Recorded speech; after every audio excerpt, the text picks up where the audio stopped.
All right, it looks like everybody who, hopefully everybody who wants to be here is here. So welcome to the Positive Youth Development Pre-Bid Conference. I apologize for starting a couple of minutes late of having some issues on my end with technology. So thank you for your patience. We're gonna jump right into the pre-bid conference.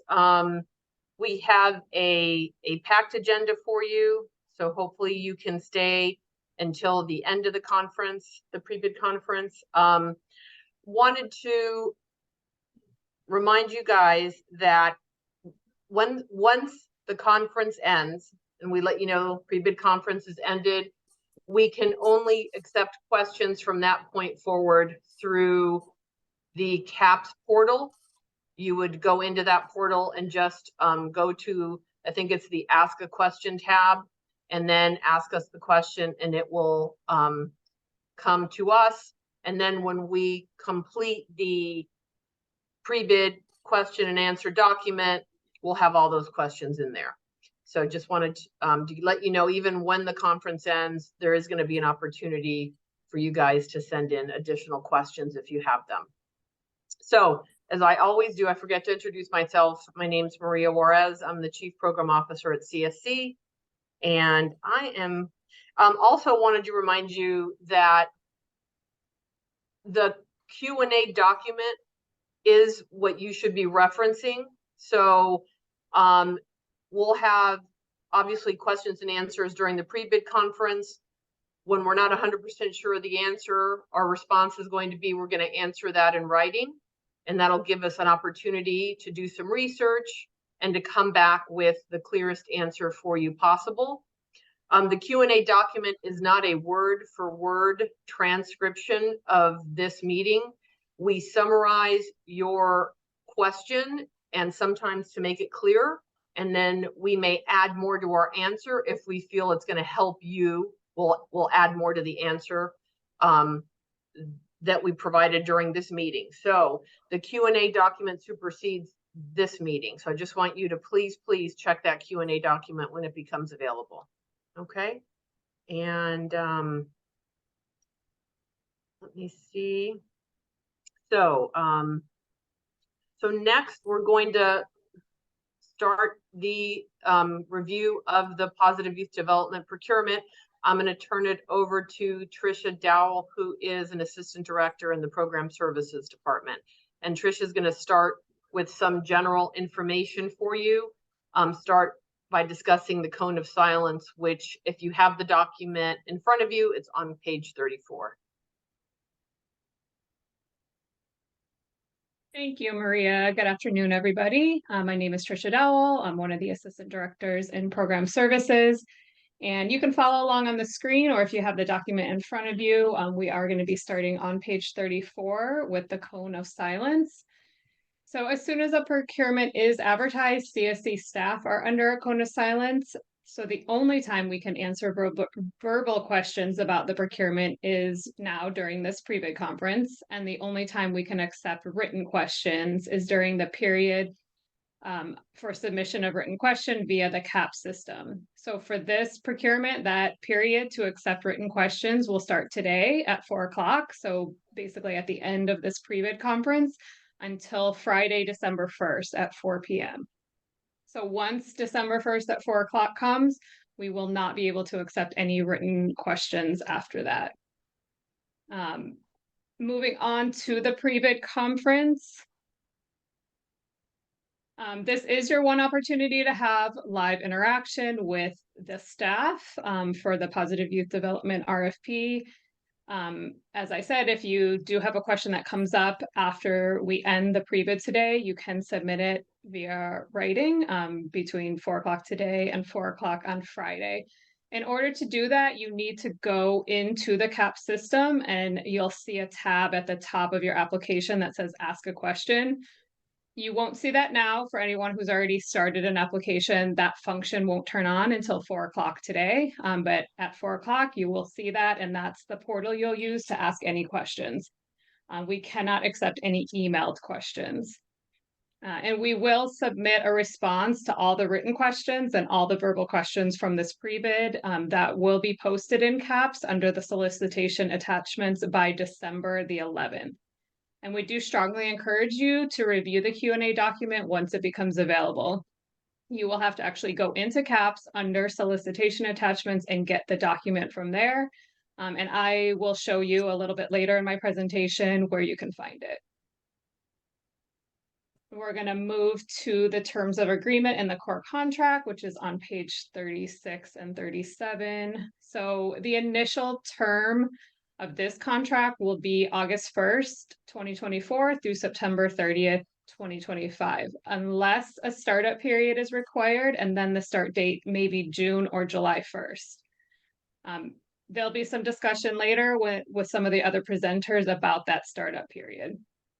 And this procurement will then have 3 optional renewal periods after that initial term, as you can see in front of you. So 25 to 26, 26 to 27, and 27 to 28.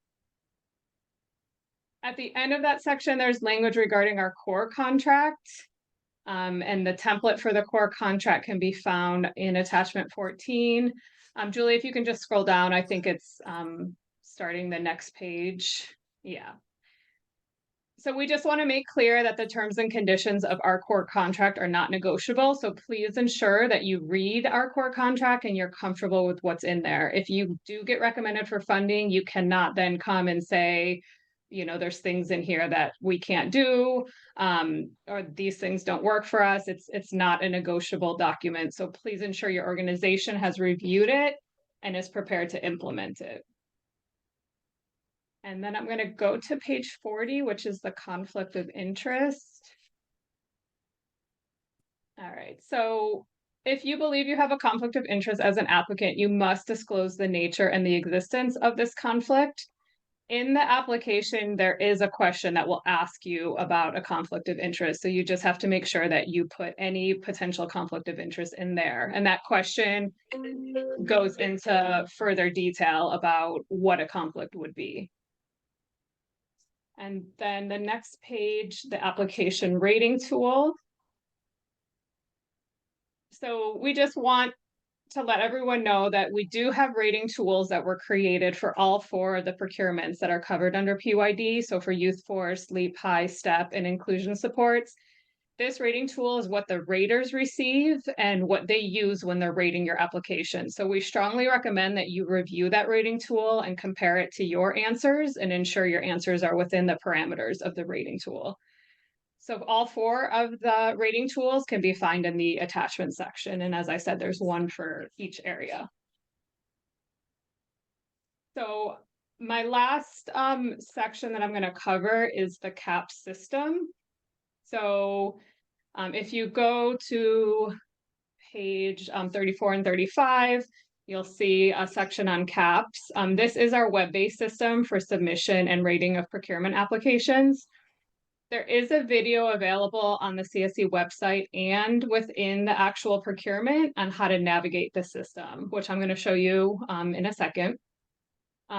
Any technical questions? I'm sorry, there's a question. Lori, did you have a question? I don't know if this is the right time, but it has to do with the rating tool. Yes, we can go back to that. Thank you. In each of the different programs within PYD, going through the rating tools, they add up to in excess of 300. I don't know if there is if perhaps you have it weighted by section, or if this weights it by section and then you subdivide it. I don't understand why it's more than 100 point wise. Maria, do you want me to answer that, or did you want to answer that? Thank you, ladies. Olivia, she said this next one is 120. Let me show it to you. Sorry, I was trying to find my mute button. You can go ahead and answer it, Tricia. Is there a way to show one of the rating tools to like just bring it up and go through it? I'm a visual. So Yeah, here's one in front of you. So our applications are not based on 100 total points. So it really depends because each application has a different amount of questions. It just depends on the application. So there are standard questions that we ask across almost all of our procurements.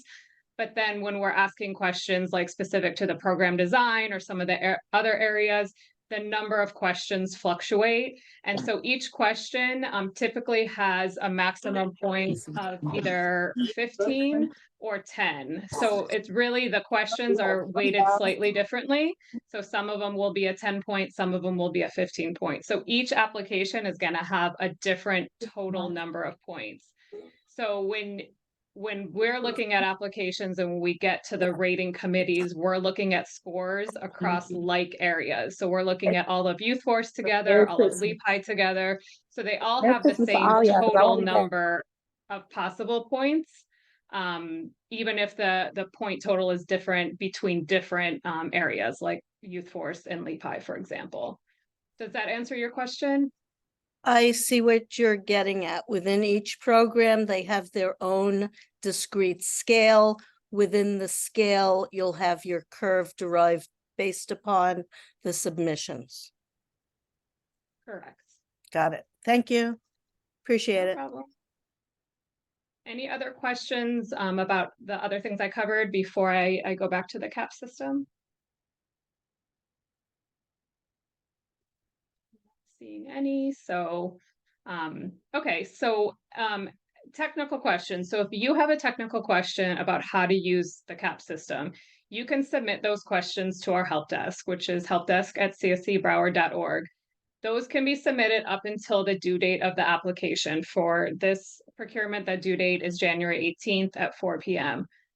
We do try to answer as quickly as possible, but we cannot guarantee an immediate response, and the help desk is open during business hours. So please keep that in mind as you plan out the completion of your application. So if you're not very familiar with the system, you haven't used it before, we don't recommend you waiting until a day or two before the application is due to go in and enter your information, because you could come across an issue and you want to give yourself time to reach out to the help desk and get that sorted out. And just to be clear, the technical assistance on CAPS is only on the system. So it's not on the procurement itself. So this would be things like the system is not working as it's supposed to, you're getting an error message, you're unable to submit something or move to the next page, you can't create your account for some reason. So these would all be things that you would submit to the help desk. Any other type of questions, like programmatic questions or how you should answer a question, those would not be questions that the help desk would help with. So any programmatic questions is what we're talking about today. You can ask it here in the pre-bid, or you can submit it today at 4 through Friday at 4. So again, the help desk questions are just on the system. And one thing that I want to point out is the proposal contact. So for anybody who has submitted with us before, you know that the proposal contact used to sit on the certificate of accuracy and compliance, but now we're asking you who your proposal contact is in the application in CAP. So when you set up and start your application, you're going to be asked who your proposal contact is. This is the only person who will be contacted if there's a cure for that proposal. So please make sure that it's someone who's available during the cure periods, and that because there is a very short turnaround for cures. This is also the person who would be sent the information on your interview date and time. So just please be very careful when you're choosing who that person is, because if you choose someone and that person is on vacation during, the cure time, we don't have anyone else to contact. That would be the person who would get the information. And so I'm going to ask Julie to stop sharing briefly, and I'm just going to kind of show you guys how to navigate through. If you start here, if you go to the CSC's website, you're going to see this scrolling banner, and one of the banners in there is this current procurement. You'll see it here, so you could click here for more information. Or the other way you can navigate is to go under providers and funding opportunities. And then under procurements and funding opportunities, you would land at a page that would give you any procurement that's currently available. In this case right now, this is the only open procurement. But you'll see here at the bottom is the videos that I mentioned. So if you want to watch the video before you even try to get into CAPS and create an account, you can access it here. So you would do the first one, which is how to apply for an RFP through CAPS. The video is also available within the system, but if you want to do it before you even try to navigate CAPS, this is where you would find it. So here's where you would click on Positive Youth Development. It gives some of the information here, and then right here is where you would click if you would like to apply, and it's going to take you to this page here. And we just want to be clear, you're going to see all 4 of the areas. So Youth Force, LEPI, STEP, and Inclusion Supports. You want to be very careful that you choose the correct application that you intend to submit for. So if you want to submit a LEPI application, you need to make sure you click on LEPI. If you click on Youth Force, it's a different set of questions. It's a different application. We wouldn't be able to take that application and use it for LEPI. So once you do click, and sorry, let me just add, if you do plan to apply for more than one, you would individually go and choose each one and start an application in each area. When you do click on it, you'll see that it's listed here at the top. So you'll always be able to see which application you're in. So this is where I just wanted to mention the attachments here is where you'll find all the information. So here's the entire RFP. This was the link to the conference. Any documents that you needed in their original format, like the budgets, the financial viability, which needs to be in Excel, you can access them here. The principal authorization letter is in a Word format, and the resource document. But also here, again, is the video on how to apply for CAPS. So you can access it here.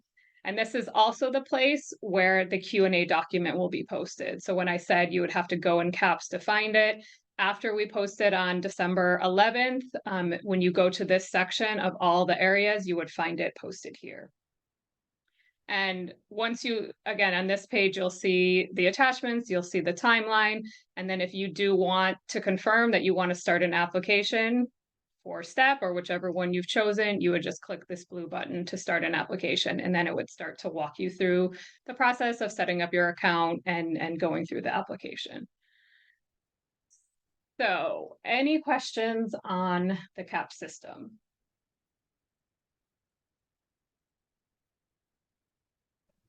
Did you show where we can post our questions? might I have can't just show missed you it. that. Yeah, I can't show you that right now because it's actually not open yet. That tab doesn't open until 4 o'clock. But if you clicked where I just showed you on the start an application and you began the application, then right there at the top, you would see a tab for ask a question. Thank you. You're welcome. Any other questions about CAPS?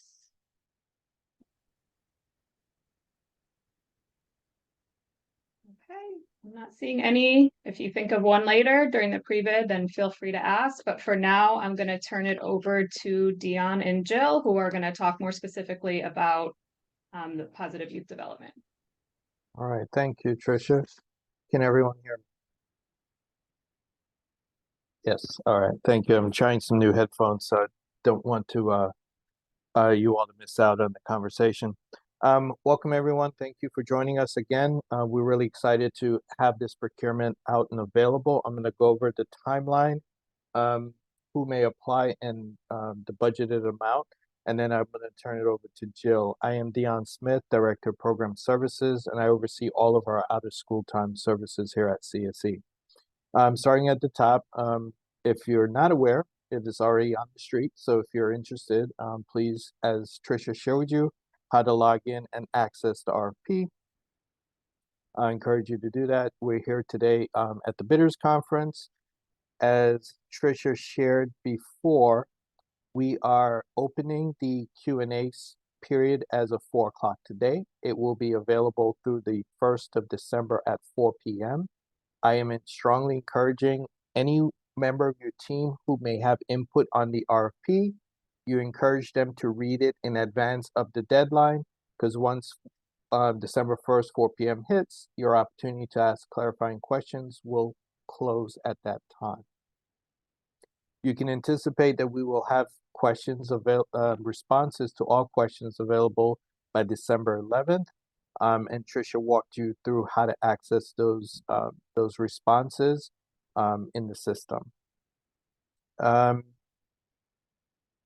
Please note that in order to continue your application, you have to submit your agency financial viability information by December 13th at 4 p.m.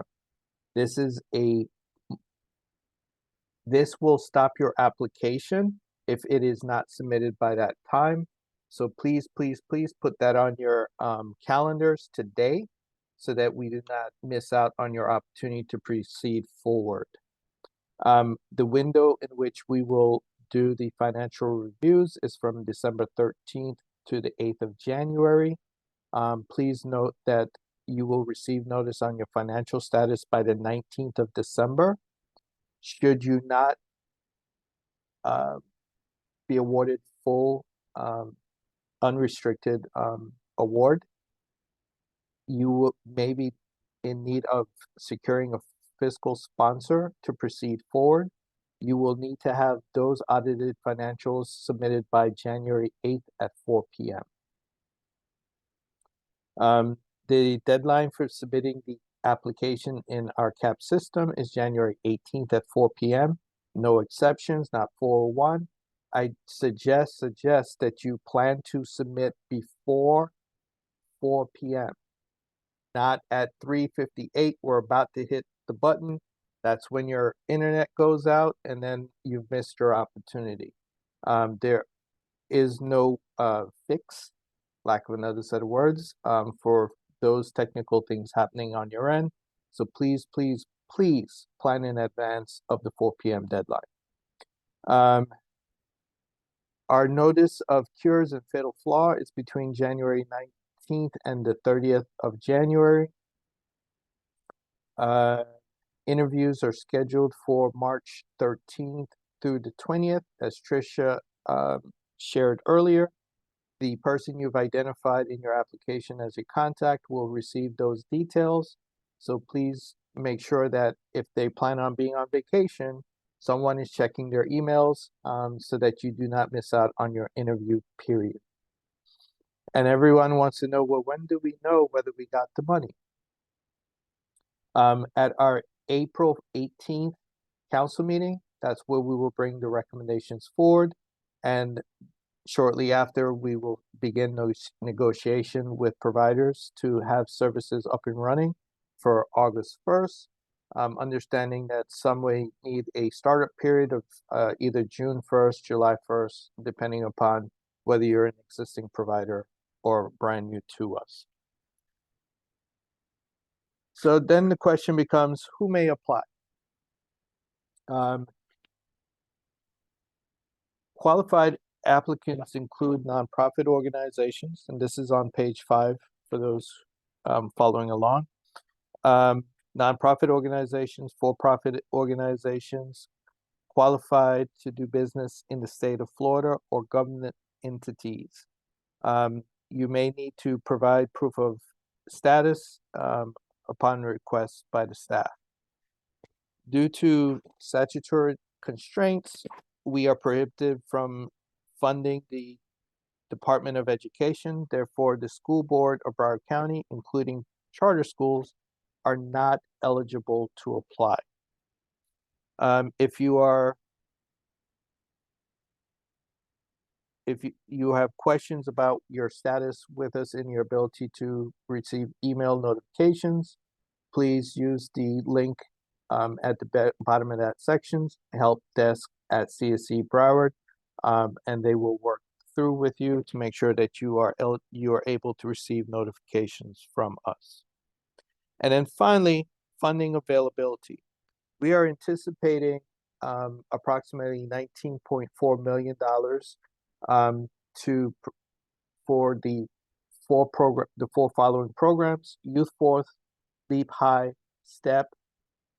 I'm sorry, for those three programs, Youth Force, Leap High, and STEP, we are anticipating multiple awards to provide county-wide services.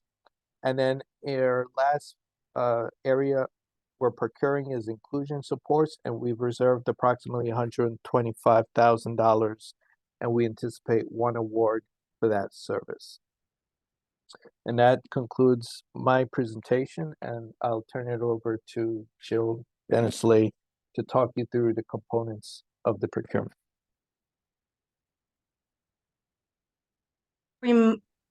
Dion, before we move on, I see that Lori Gold has a question. Oh, thank you. I'm sorry. Thank you. Go ahead, Lori.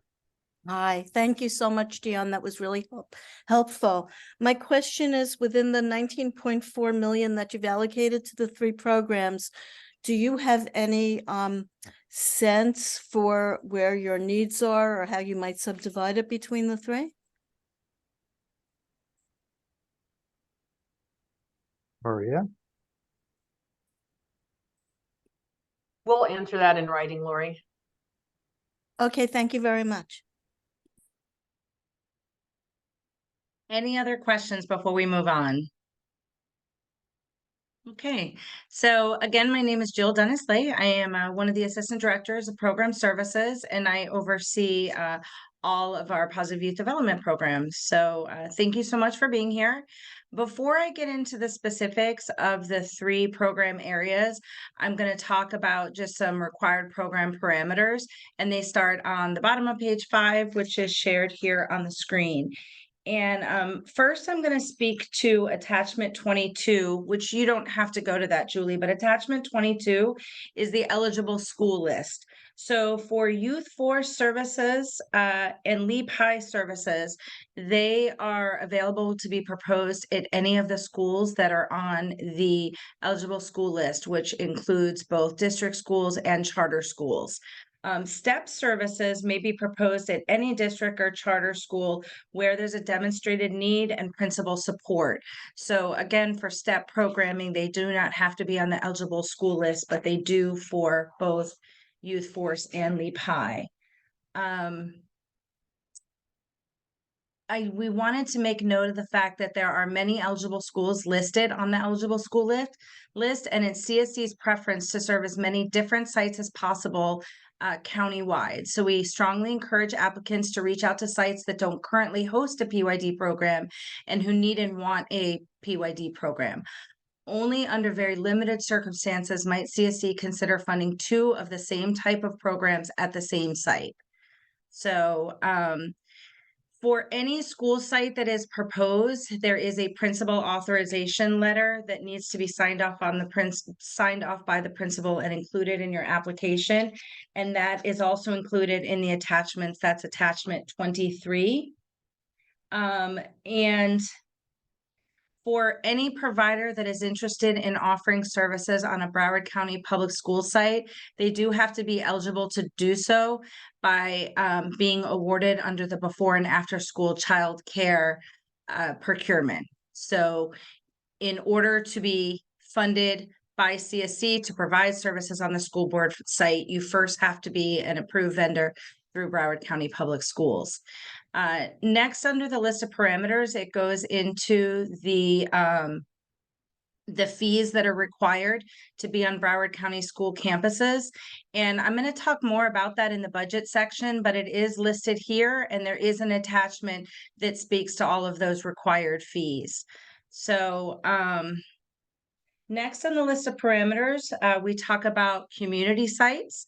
That community sites are Youth Force can be proposed on a community site that is within 2 miles from a district or charter middle school that's on the eligible school list. Leap High services are not eligible to be offered at community sites. They must be offered at school sites, and STEP services may be offered at any community site. So if an agency is looking to propose services at a community site versus a school site, then they need to include the memorandum of agreement rather than a principal letter, because it is it is not a school site. Before I move on, I see that I have two questions. So Lori, please go ahead. Yes, I think you might have answered it, but if it's a site that's not on the list, you're saying that it must be previously vetted and approved by the School Board of Broward County and host the before and after program? What if it's been approved by the school board, but there is no before and after program? Is that okay? Conceptually, I don't know if that's the case. So let me see if I'm understanding your question correctly.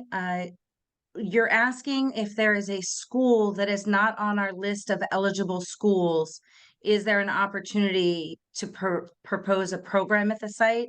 And the answer to that question is no. For Youth Force and for Leap High, the school site has to be on our list of eligible schools in order to be considered for a program. Part two of that question, and you can correct me if I'm wrong, but regarding the before and after school childcare, the school board requires that any vendor that wants to provide services on a school board campus apply through their procurement, which is through the before and after school childcare agreement, and receive an award to be an approved vendor. So what CSC is saying is you have to have already done that and be an approved vendor in order to apply for funding to provide services on a school site. But the only school sites we'll consider for Youth Force and for LEAP are those that are on our list. And STEP services are different because they're for young people with special needs. For STEP services, it can be at any school where a principal has an expressed interest. So there's no way, let's say that a site not on the list is identified for whatever the reasons, there's no way to rationalize or justify why it might be considered. It's the list, it's on the list or it's not on the list. So correct, for Youth Force and for LEAP, Yes, for we those. will only provide, the only eligible schools are the one that are on our list. Okay, For STEP, you don't have to have the school on the list serving youth with special needs. got it. And then for, so yes, hopefully that answers your question. And then Jill, can you talk about the before and after care procurement that may be released either later this year, which is we're in 23, or early 24? So currently before and after school childcare released an RFP that they just announced awards. I believe it was October, maybe early November. Now, what they have told us is that they are looking to reopen their RFP to allow any agencies that have not currently applied to be an approved vendor with the school board, so that they can do that prior to us making our award decisions for positive youth development. So if you have any questions about that, you could reach out directly to before and after school childcare. Jill, I'm on right now if you want me to say anything. It's Eric. So did we explain everything well, Eric? Yes, I think you explained your side of it about the list and my side of it as well. I've already worked with Chuck. I'm ready to approve reopening it. I've already gotten it and it's ready to go. So it's imminent that we will reopen FY 24-011. If you're already approved in that, there's no need to apply again. It would be if you are not part of that RFP that lasts for 3 years, that we're essentially reopening it. So it'll be FY 24-011-1, meaning it's the next version, like the 1.0 version. And we'll open that imminently within maybe a week or so. And we will leave it open a little longer than normally. It's open a month, but because of the holidays and because this one's just opening, we're going to open ours longer. And we would hope to have ours done and approved before the CSC makes their decision on funding. So we worked together to make this happen. It's not normal but both the CSC and the school board want a wider pool. So if you're not in, they've added this requirement that you must be approved by school board before they give you the money. They can't put the cart before the horse. Thank you very much, Any Eric. questions on the Broward School side for that? I mean, I'll go, when that actually opens, you can ask anything you want to about the RFP. That's not what I mean. I'm talking about the timing of it. I'll open it very soon. It normally is open a month. I'll probably open it for mid to late January. I'll talk to procurement how long I'll keep it open, but a little bit longer than normal with the holidays and all that going on. I see there are 3 hands up. I don't know, Eric, if it'll be questions for you. I'll just stay on. I'll mute Oh. myself and I'll stay on. If it's with me, you can let me speak and I'm more than happy to help. Thank you. So Noah, I believe you're next.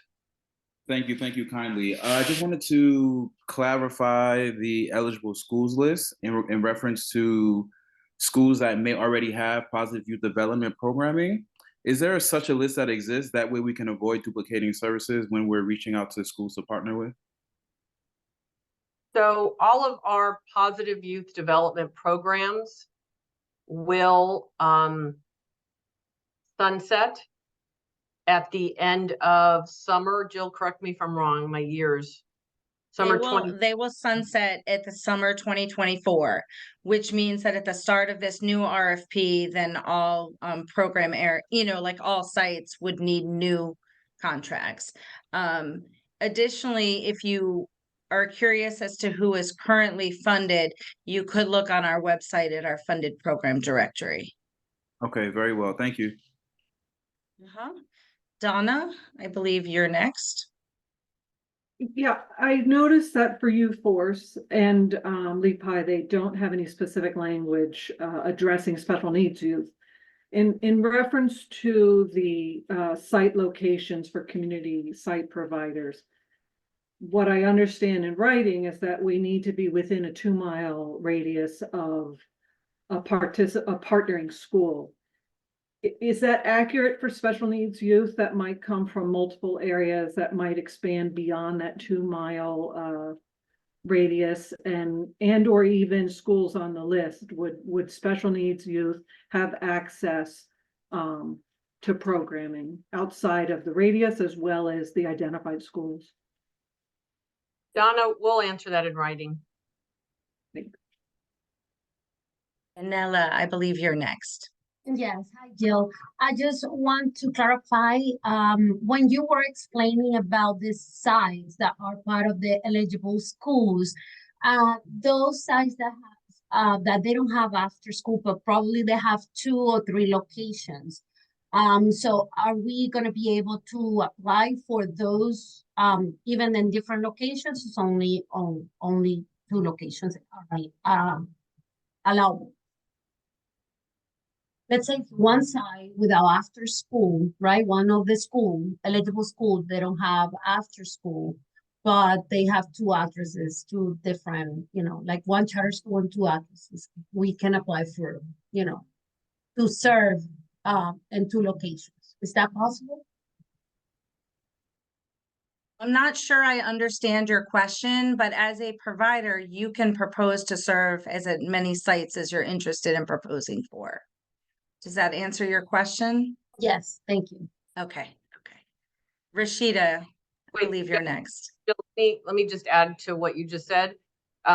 So they have to be, if you're proposing for Youth Force or LEAP, the site has to be on the eligible school list. So if there's multiple schools that you want to propose for that are on the eligible school list, then you can do so. Thank you, Maria. Thank you, Maria. Rashida? Thank you. My question was, if the community site, let's say it's a city park that you're working with, but there aren't schools located within 2 miles. It was similar to Donna's question earlier. Let's say that there's no school within 2 miles of that city park. However, students or youth are bused to that location daily. Is that something based upon the language in the application would not qualify? Maria, did you want to speak to that? We'll answer that in writing, Rashida. Okay, thank you. And Irie, I believe you're next. Thank you. Is the idea that the inclusion support supports all three initiatives, Youth Force, Leap High, and STEP? Yes. Thank you. And Lori? Yeah, thank you again. If there is an approved school for youth force, if there is also a community site or two within 2 miles, is it possible to have multiple sites like, what do you call them? You know, like sub-sites, or what am I trying to say? Subordinate, not subordinate, what's the word where you have like affiliated programs around the school? What, I'm trying to grasp for that word. Satellite campuses? Yes, that's exactly what I was trying to say. And it was in my head before. Thank you very much. So satellite campuses of the approved school, is that doable for youth force only? Maria, would you like to speak to that? I'm not sure. I'm sorry. I'm not sure I understand the question. You're saying there's a middle school who has satellite campuses? No. There's a middle school, but potentially community sites that, for whatever reason, focus of program, location for students, convenience. But is it possible to have the main school site as well as community satellites So, within the 2 miles? so applicants can propose to do that. So there can be an applicant who proposes to provide services on the school site A, and then there can be another applicant, a different applicant that proposes to provide services at a community site within 2 miles of school site A. Yes, you may do that. And we would hope that you would explore whether there is enough interest to enroll kids both at the school site and at the satellite site. As you guys will see, our list of schools is long, and we are not at all those schools.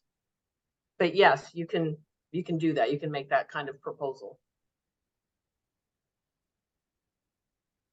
Thank you. Irie? Can I jump in? I have my hand up. Yep, go ahead, Joel. I'm sorry, it sounded to me like the question was, if I apply to a school that's located here and I have a site within 2 miles that I want to do the art part of the program or something else, can I move the kids to and serve that same group of kids in multiple locations within the 2 mile radius? That's what I heard. So if that was the question, Joel, I would say we'll answer that in writing. Okay. Well, or not. I mean, this is Lori again, or not. There, I'm just hypothesizing if there are 2 discrete programs that might have 2 different focuses, then maybe they're 2 parallel programs. I'm just exploring parameters, which is, I think, one of the points of this webinar. Right. So did I answer your question, Lori? What I heard from you, Maria, is that if there were different providers, that it's a good way to hold programs by 2 different providers, 2 different vendors, doing programs with a single nucleus of a school, but they should be coordinated, as opposed to any single vendor who might have different programs in the same geographic area.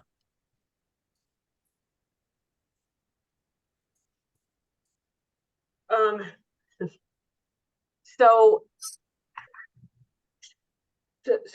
Lori, what the question that I heard from you is, is it allowable for someone to submit an application to serve at school A and then someone else to submit an application to serve children from school A at a community site within 2 miles? And yes, that's allowable. And can vendor A serve school site, or can the first vendor serve school site A and have a parallel program going on at a community site as well? Or as Joel said, let's say it has an art focus as opposed to a science focus. So as far as can you submit those proposals? Yes, you can submit those proposals. You know, this is a competitive process. CSE staff does not rate proposals, nor do they make recommendations for funding. Community raters do that, and then the council makes the final decision. So you can submit a proposal.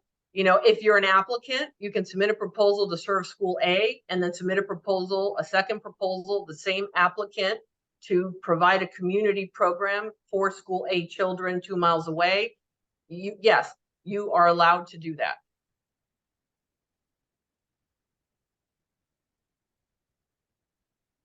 But that wouldn't be considered a second site.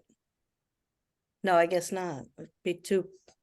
So Lori, it's going to depend on how you write the proposal, but applicants are allowed to submit for community sites that are within 2 miles of the youth force and LEAP high schools. They're allowed to submit for the LEAP high and the youth force schools. You know, you are allowed to do that. So I don't know who is next, if it's Magali or if it's Elizabeth. Magali. I believe it was Maggie.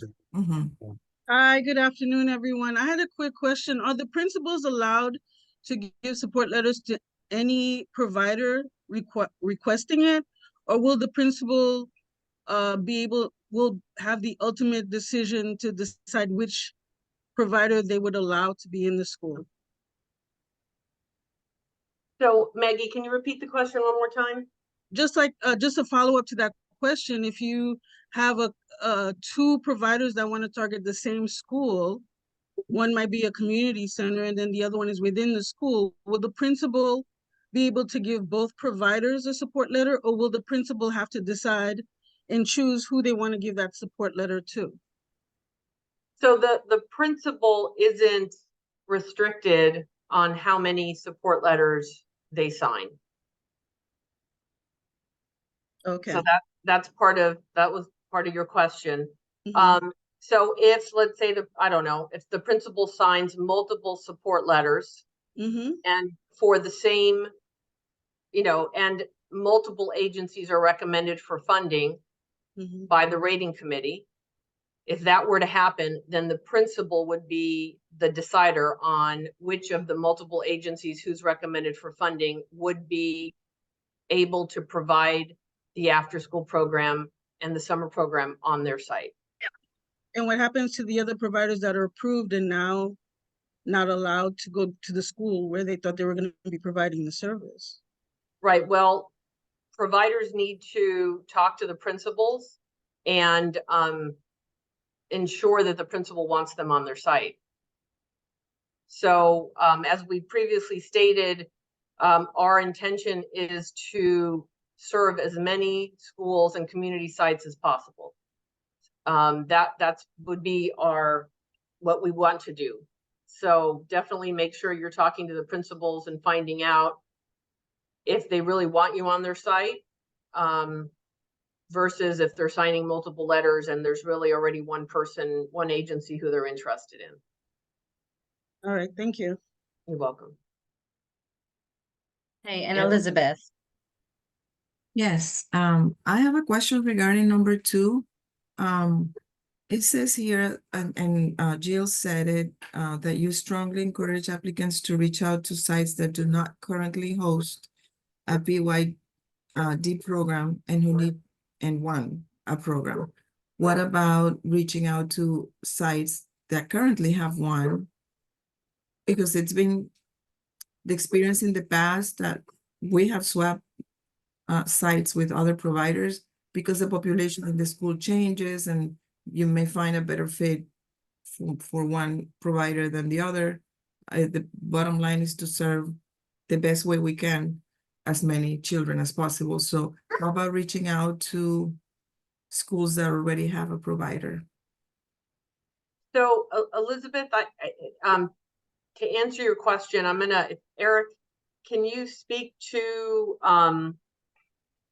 how agencies who are interested in providing services on a school site, what would be the process if they are an approved vendor to reach out to a school, or if they're not an approved vendor? I think I know what you mean. That's basically the letter that Jill and I will, I'm sure many of you worked on. So our RFP, basically, in order to prevent principals from being just bombarded with, they're not regular business people, they're educators and they run schools, and we try to shield them from a lot of solicitation. So our RFP prohibits businesses from soliciting to them. If they're an approved provider, let me back up and say this.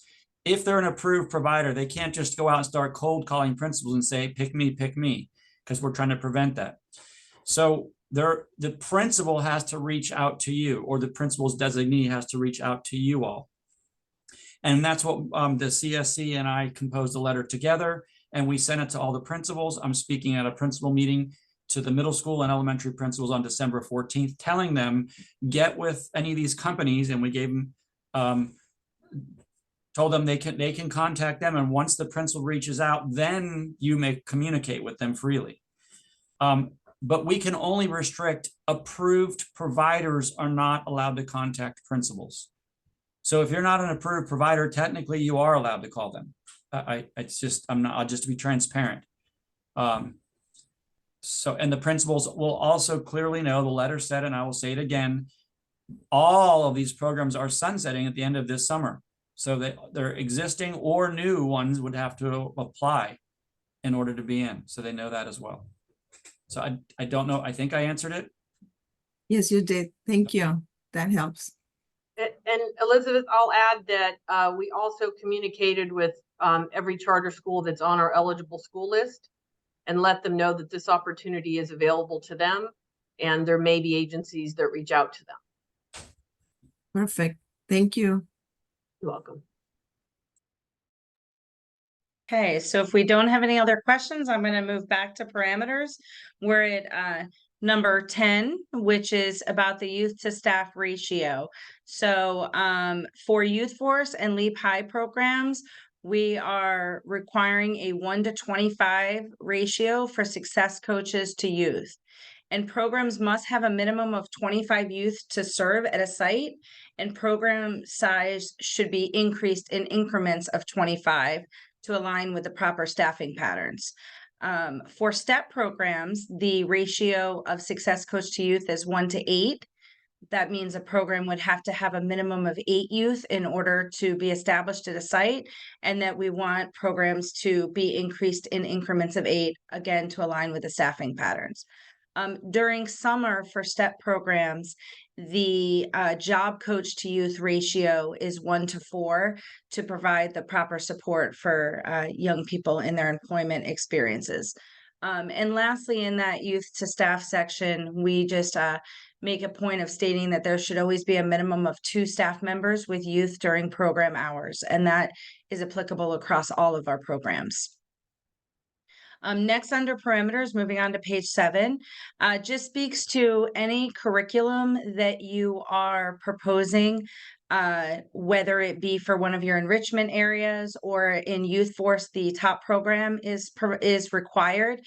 It's important that that curriculum is included in your startup budget expenses.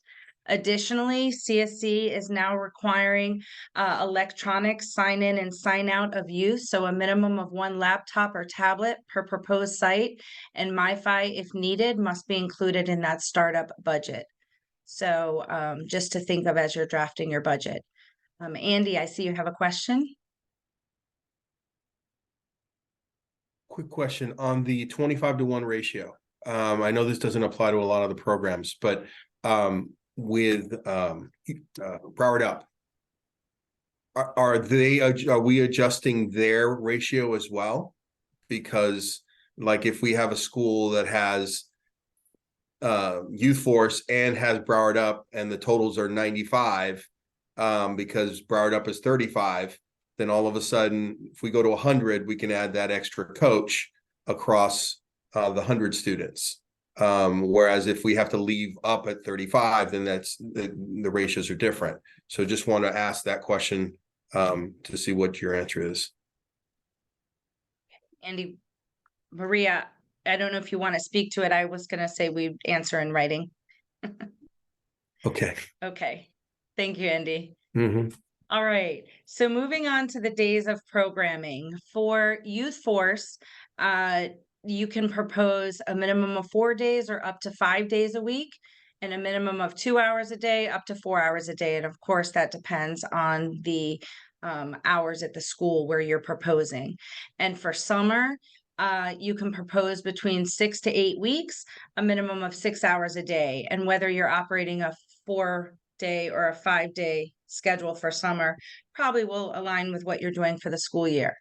LEPI and STEP are both required 4 days a week during the school year. For LEPI, it's 2 to 3 hours a day. For STEP, it's 2 to 4 hours a day.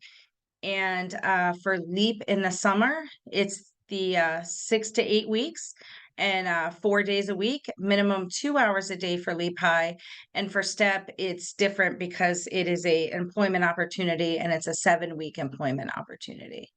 So then we highlight that we are expected that youth would attend programming a minimum of 3 days a week.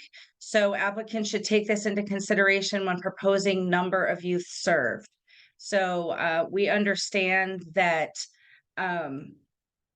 youth are involved in other after-school activities, and sometimes that limits their ability to come on a daily basis. So by offering program more days a week, it gives youth more opportunity to be there that minimum of 3 days a week. Providers are encouraged to offer unique programming on non-school days, including teacher planning days, holidays, and other school closures to provide a safe haven for their youth. So I know there was a question earlier where we spoke to providers' ability to propose to serve at multiple sites. And it just says here that proposals should clearly demonstrate the ability to deliver, administer, and manage services at the site level. And agencies who propose multiple sites must submit site-specific program staffing and related budget information by site location. And we'll, of course, talk about that more when we look at the budget template. So safety and security, it's expected that agencies will have internal procedures to ensure the safety and security of youth. And yes, Maria, please go ahead. I just wanted to, when Jill was talking about proposing multiple sites, Lori, I think this aligns with your question. So it says you are able to propose to serve multiple sites. So if you want to reference this area, it might be helpful. Thank you. You're welcome. Okay. And under exclusions, it just speaks to the fact that CSE will not fund after-school teacher stipends for activities that are related to the school, such as the school's dance program, the school's theater program, the school's band program, etc. CSE will consider funding after-school teacher stipends for students who want to learn to play a band instrument and did not qualify to be a member of the school band or another similar scenario. PYD staff cannot provide PYD programming while non-PYD youth are also under their supervision. So it's just important that the staff that are working under PYD during PYD hours are working solely with PYD youth. So that is the end of the parameter section. Do we have any more questions before we move on to staffing requirements? Okay, let's keep moving then. So under staff recruitment and retention, it speaks to the fact that, you want to hire staff that can connect with youth, motivate and encourage them, are competent in positive behavior management techniques. Programs should have linguistically and culturally diverse staff. and staff that have knowledge and awareness of the community resources, available community resources. So we spoke earlier about the success coach to staff ratio. So this talks about the qualifications for those success coaches. A success coach is a minimum of an associate's degree with a bachelor's degree preferred, and a minimum of 1 year working with youth is recommended. Ideally, the success coach position is a full-time position, which allows for the time needed to complete all of those job duties. There is an attachment, I believe, wow, there's so many. I was looking for which attachment number it was. Attachment 25 is the success coach job responsibilities. So we ask that you look to that and make sure you are referring to that. I see I have a question, Yanela. Yes, yeah. Definitely, we understand that the ratio is 125. So let's say that we have one of the schools, the site is serving a total, I don't know, 75 students. It's one of the expectations from CSC that we are also providing success coach and case management to all the 75, or we can also present a design where we are serving only after we do only one first assessment of high risk, and the other one participate only the after school program. Is that possible or not? Or the success coaching services are required for all youth in the program. So if you're serving 75 youth, then you would have 3 success coaches on board. Thank you. So, Andy? It said associate's degree required. So that's a question from us, because as you know, we have a AmeriCorps program, and sometimes we have members that have been with us for 2-3 years. They don't necessarily all have an associate's degree. I mean, this has only happened once so far, but I can see where they have lots of experience within us and with the kids, but they don't have the actual associates. Is there exceptions?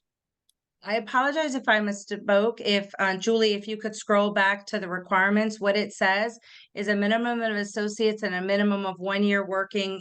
Sorry, you just passed it. 1 year working with youth is recommended. It does not say required. So if I said that, I apologize. Minimum associates getting a minimum of 1 year is recommended. Okay, got it. All right. I just wanted to make sure that if they don't have the associates, they could still, as long as they have the experience. Okay. Thank you. No problem, no problem. Under the teacher requirements and qualifications, we're looking for certified teachers, but we understand the challenge with securing certified teachers. So what we've included here is what is in our current contracts, which includes a current or expired teaching certificate, an out-of-state or country teaching certificate, or someone who is in their final 2 years seeking their 4-year teaching degree. The only time that is different is in our LEAP High programs for the course recovery component. It is a requirement of course recovery that a certified teacher with a current Florida teaching certificate is conducting the course recovery component. So, and then it speaks to background screenings. It speaks to the fact that the minimum age for all employees that are in direct supervision of youth is 18. And our minimum wage requirements is the minimum wage for all PYD employees is $15 an hour. The minimum salary for positions requiring a bachelor's degree is 45, and the minimum 45,000, and the minimum salary for positions requiring a master's degree is 55,000. And those positions that require those degrees is based on how you create your staffing chart and your staffing structure. So ensure that you follow these requirements while creating your budget. So the next section speaks to our staff development and training requirements. Something that is new to this iteration of the RFP is we do have a series of required trainings for direct service staff and program supervisors that new hires are required to complete within the first year of employment, and everyone's required to do them at least once through the 4-year RFP cycle. And we are working with our training department to make sure that those trainings will be available consistently for people to attend them. And then there's additional trainings for success coaches, and it goes through that. If you can keep scrolling up, Julie, I think that's really all regarding that. Any questions about those items before we talk about the research section? I just have a comment. Since training to me is so critical, I would encourage you to include ACEs training, because so many people don't know what adverse childhood experiences are and how they impact people's behavior. Thank you, Joel. So I'm at sorry? the end of the RFP document is the research section. It is attachment 13, I believe. And we're not going to go through it now. I just wanted to call your attention to it. If you have interest in knowing some of the background that our research and planning department did in order for us to base our decisions in the models that we're putting out and proposing, definitely take a look at that information. And now we're finally going to get into the program areas. If you could go all the way back to page 14, that is where we start talking first about youth force. So, and I'm going to highlight the important things. I'm not going to go, it's all important, but I'm going to do a high level overview.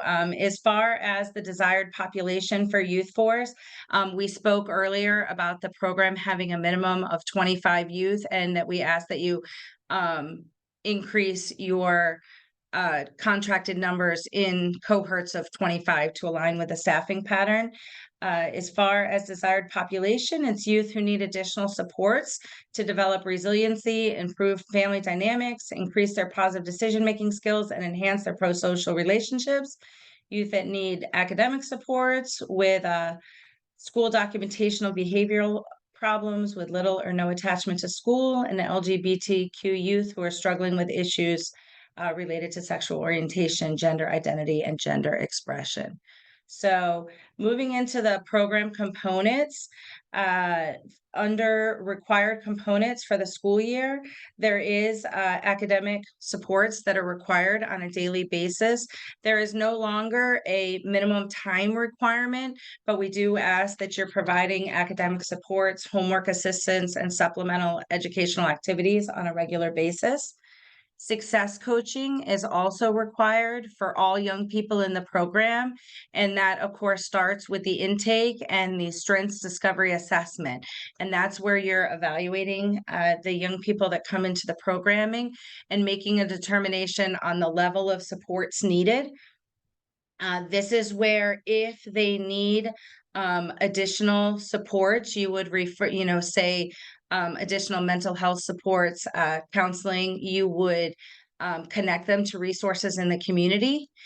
From there, the success coaches would work with the young people on the goal development and the creation of the young people's individualized service plans, where they're going to focus on both personal goals, academic goals, goals tied to their assessments. And then from there, you're providing support services, informal counseling, case management for the family as needed. So then it goes in and it talks about all different kinds of academic services and supports, from homework help and instruction and tutoring as needed, project-based learning, literacy promotion. We just kind of go, on and on. Next, for our youth force program, the teen outreach program, TOP, is an evidence-based positive youth development model that is a requirement for all youth force programs. It speaks to the curriculum in here. So if you're a new provider and you need to purchase the curriculum, then to include that in your budget. And we do provide training twice a year to our providers so that they can have certified staff that are implementing this program for our youth. We're also requiring a minimum of 2 family engagement initiatives or activities throughout the program year.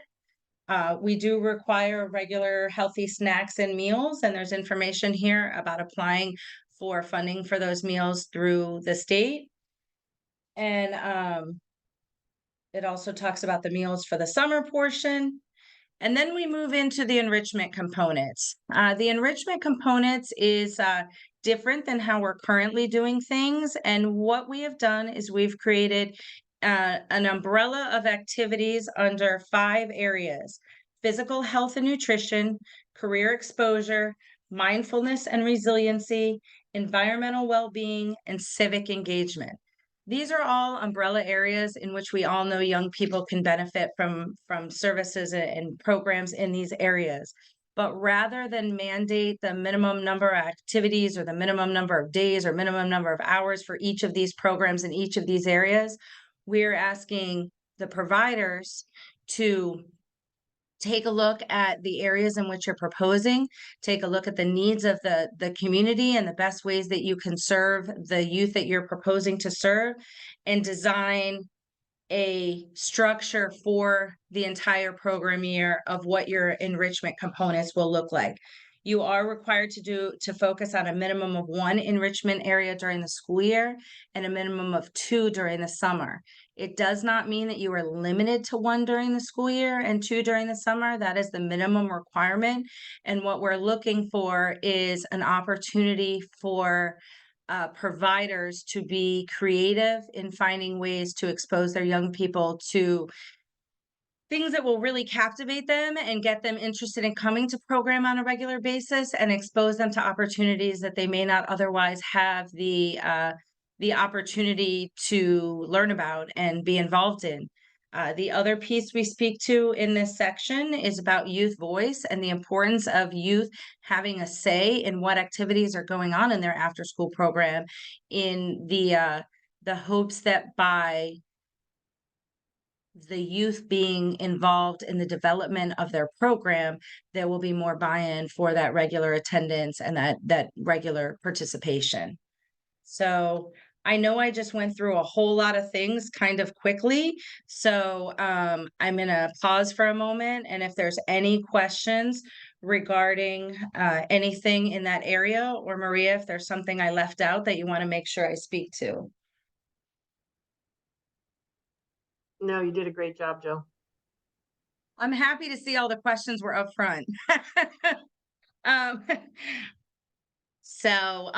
thing I do want to say, and I apologize, I don't remember exactly where it is typed in this document, but I know it's here, is that we understand that when you're writing this proposal, just because you say you're going to look at doing physical health and nutrition and you're going to kick off cooking classes in year 1, it doesn't mean you're going to do cooking classes for 4 years. It may mean that you continue to do health and nutrition, but your next cohort of young people are more interested in a basketball league, or maybe they're interested in dance classes that culminates in some kind of performance or whatever. So we understand that the activities will change and fluctuate over time, and we want them to, because we want there to be that buy-in from the young people. But what needs to be done on the part of the provider up front is the research in the structure of how the events will be rolled out and the approximate cost, because that's the piece that will stay relatively consistent through the life of the RFP. So that will be where that structure is established, and that's what you'll be asked to write to in the application for funding, is more about the structure and what that is going to kind of look at, and how you're going to work to capture and incorporate that youth voice, with the understanding that yes, activities will change over time. So all right, so we're going to move right into LEAP High, which starts in the middle of page 20. And the desired population for LEAP High is very similar to the desired population for Youth Force, except that we're talking about high school students and not elementary school students.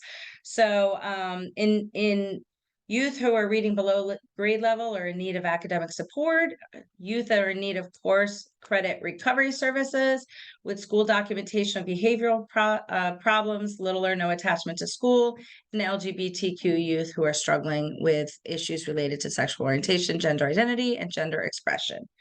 As far as the components, I'm not going to go through everything because it is all very similar to what we just talked about for Youth Force, but there are a couple of caveats that are different, so I want to make sure I highlight those. We still have the academic component. The one piece with the academic component that is different is the availability of offering course recovery. And so that is strongly encouraged to be offered to all of the youth that have a need for it in the LEAP High program. The success coaching is very similar. It is a required component for all young people in the Leap High program. So it is not going to be a tiered approach that I know some people asked about earlier, where we make a decision on those that are there just for after school services versus success coaching. Now, that doesn't mean that when you're working with young people, that some young people may not have more of a need for more informal counseling and maybe a little bit more support with some things that they're working on. But all of our young people could benefit from the support of developing those goals, looking at, what their plans after high school are, what are next steps, and how our success coaches could support young people in figuring all of those things out. So the academic services and supports, aside from course recovery, is very much the same as Youth Force. The same with the healthy snacks and meals, the same with the minimum 2 family engagement activities, and the same enrichment areas. So the one difference with the enrichment areas, it is still the same requirement, 1 during the school year and 2 during the summer, but we do understand that the way that Leap High is structured with the teachers, that there probably will be an opportunity to offer, more than 1 during the school year based on, how you structure your teachers and recruiting youth to the program. So any questions on Leap High? Okay. And moving into our STEP program, and STEP is slightly different because it is working with young people with special needs, and the focus is a little bit different because we have the supported employment component during the summer. So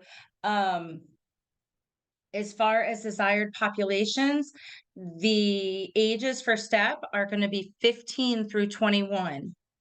Oh, before I get going, it looks like Andy has a question. Go I'm ahead, sorry. Andy. I'm sorry. No, you're fine. You're fine. It's the LEAP program has the principal must recommend a school-based staff person to serve as LEAP High program site lead. That's something I don't think it's been there before, or maybe it has. It has. Okay, like what we have a person that's a site lead, it's an assistant principal, but they're not necessarily paid by us. They don't want to be paid by us. Are you saying that they have to be somebody in our budget? Maria, did you want to speak to that? So Andy, we will answer that in writing. Okay, yeah, because I mean, I know with some programs that's normal, but for us, we haven't, at least we haven't done it. So, and we offered, but the principal, the AP didn't want to get paid. She didn't want that responsibility, even though she is the liaison. So I just want to make sure that I'm not going to have to tell her, no, you have to get paid, and then she says, I don't want the job anymore. So just need the clarity on that. Okay. Thank you. Thank you, Andy. Okay, so for STEP, the desired population, you do have to reside in Broward County. It's ages 15 through 21. And it's for young people who can gain knowledge and interact, communicate, and maintain active engagement in a small group setting with a youth to staff ratio of 1 to 8. And they've been identified as having a disability under at least one of the following. And then there's a table that kind of includes all of that for you. So, and that's on page 27 for people to refer to. So, as far as program components, during the school year, the program operates as a traditional out of school time program. And they have the same success coaching requirement where the success coaches will be doing the strengths discovery assessment with the young people and creating the individual service plans with the goal development and providing those connecting activities and support services. There are the minimum of the 2 family engagement activities, and there is the desire that snacks and meals are included, and there is the information about how to apply for meals, although we do understand that sometimes with STEP programs, depending on the size of the program, they're sometimes not eligible. And so there's a caveat in here about what you include in your budget if you're paying for these snacks versus getting them paid for through the state program. And then the other components are somewhat different. We do include soft skill development and career exploration, financial literacy activities, things that are getting them ready for figuring out what their plans are and next steps, and also getting them ready for that work experience in the summer. During the summer, we provide a 7-week work experience where young people are working between 16 and 27 hours a week at $14 an hour, paid for by CSE. The placement of youth location should be matched to their interests, their environmental preferences, and demographic needs. Employment locations may be both in the public and private sector. They will have a job coach assigned to them. And in the budget, you want to make sure that you're including the cost of the youth background screening, the youth wages, and also FICA and workers' comp for the youth wages. So sometimes youth in the STEP programs are not yet ready for employment during the summer. Oh, wait, I'm sorry, I'm not there yet. What we have included as new to STEP moving forward is a summer only youth option. And that is, we understand that sometimes there are young people that are that could benefit from the supported employment experience in the summertime, but don't necessarily need the support of a year-round program. So what we are allowing providers to do when they write for STEP is you can propose 2 numbers to be served. So you can propose your number to be served for the year-round program, which includes both the school year and the employment experience. And if you're interested, you can propose an additional number of youth to be served just for the summer-only youth option. Now, CSC does not expect that you would have a large number in that summer-only youth option, because generally speaking, it is a year-round program with those supports for young people year-round. But this is an attempt to address the fact that sometimes there are young people that don't have the ability to participate year-round, but could still benefit from that supported employment experience in the summer. So, then it just lists some restrictions and inclusions on youth employment. And then it talks about the other program areas. Oh, wait, you scrolled up too fast. If we could go back to number 7. Prevention planning, sexual health education, substance abuse prevention, anti-bullying, resisting peer pressure. That is a required program component, as is independent living skills, and also transportation, education, and community experiences. So we're helping our young people to navigate public transportation, paratransit, Uber, Lyft, all of those things. So, and then we move into the enrichment components. And so that's the easy part, because we've already gone over it twice, and the enrichment components are exactly the same in our STEP programs as they are in Youth Force and LEAP. It's very important that we understand that positive youth development is for all young people, whether they're middle schoolers, whether they're high schoolers, whether they have special needs, don't have special needs.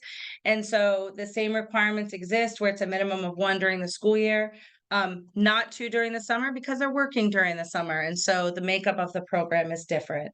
So that is everything about STEP. Do we have any questions before we move into inclusion supports? Okay. Whew. All right. So the 4th area in which we have an application for funding is inclusion supports. And this is new to the positive youth development area. So the desired population, the program seeks to increase the community's capacity to provide high quality inclusive programming to youth with special needs by providing supports for the CSC and its funded agencies. And under required activities, we have 1, that they would collaborate with PYD providers to identify the program's inclusion readiness by formally assessing inclusive policies, procedures, and program design, develop a written report of assessment findings, identifying program strengths and opportunities for improvement, collaborate with the program to determine an individualized service plan that identifies agency goals and an appropriate time frame for completion. Also foster an engaging and collaborative relationship with PYD providers to enhance outcomes, participate in and support a yearly provider event, publication, or project promoting and enhancing special needs awareness, participate in periodic site observations of evaluated programs and offer informal live small group coaching for program staff, and also provide technical assistance to all programs that request support to meet a youth's specific unique needs and those who need help determining appropriate accommodations or modifications for an individual youth or group. So, and as mentioned at the beginning, we are looking to fund one provider for this area. We also have that they develop relevant training for out-of-school time providers in the community. And you'll see that some of that training is listed in the mandatory training section for staff. And they'll provide interactive activities, diverse books, manipulative disability-related materials, or adaptive equipment to programs receiving services to ensure the availability of diverse resources. So, any questions on inclusion supports? Okay. Ooh, well, then I am going to turn things over to our RAP team to talk about measuring impact and continuous learning. Thank you. Thank you, Jill. Good afternoon, everyone. My name is Travis Johnson. I'm the Assistant Director of the Research and Planning Department here at CSC, and I'll be reviewing the Measuring Impact and Continuous Learning sections found on pages 9 through 12. We currently collect and report on performance measure data to be accountable to using taxpayer dollars for programming. These outcomes are used to demonstrate the impact of services on participants and inform funding decisions each year. Currently, for Positive Youth Development Services, we collect data through participant assessments, data pools from Broward County School Board, and Juvenile Justice Information System. It is important to gauge your capacity to collect outcome data, as accurate data collection and reporting is key to measuring true impact. We also understand that success and program effectiveness can be measured in a variety of ways, and that more data helps to produce better outcomes, ultimately leading to increased funding, staff retention, expansion of programs, and potential changes to performance evaluation. We currently use results-based accountability in our evaluation process, ultimately asking and answering the questions, how much did we do? How well did we do it? And is anybody better off? We want to ask an additional question now, which is basically, how can we improve systems and programs? CSC seeks to do this by fostering a culture of continuous learning and creating opportunities for providers to help improve our system of care. Ultimately, this process can create a continuous feedback loop with CSC where we share experiences, ideas, and opportunities. This will lead to a greater understanding of our participants, programs, and community, which is needed to improve system and community conditions. Any questions from me?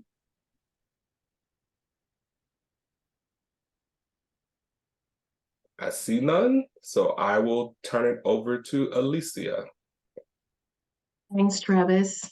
Good afternoon, everyone. My name is Alicia Williams. I'm one of the Assistant Directors of Finance.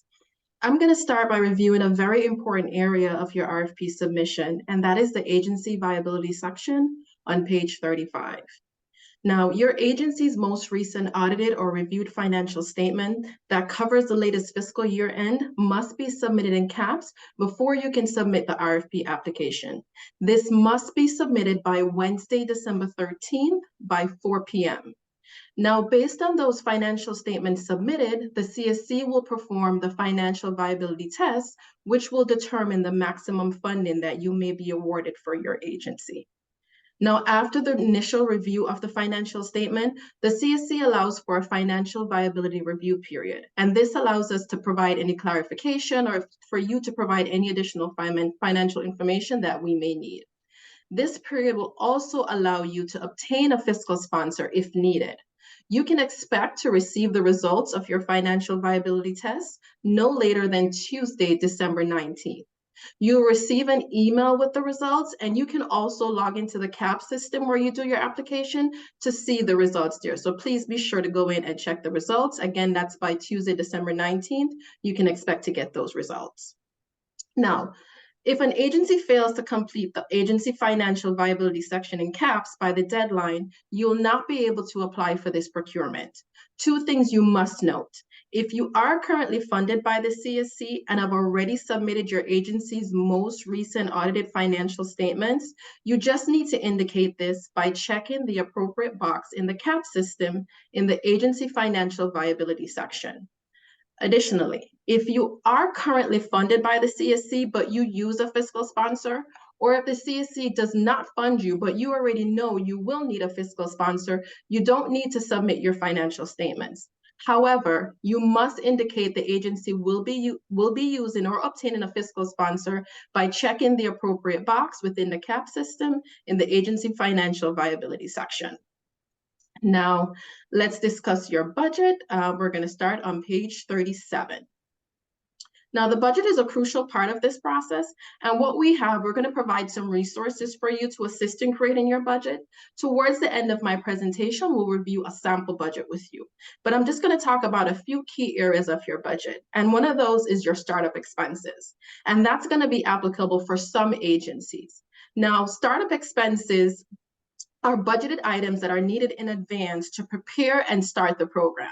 This may include, but it's not limited to, hiring and training staff, getting your sites prepared, purchasing materials, and also participants recruitment needed before direct service delivery.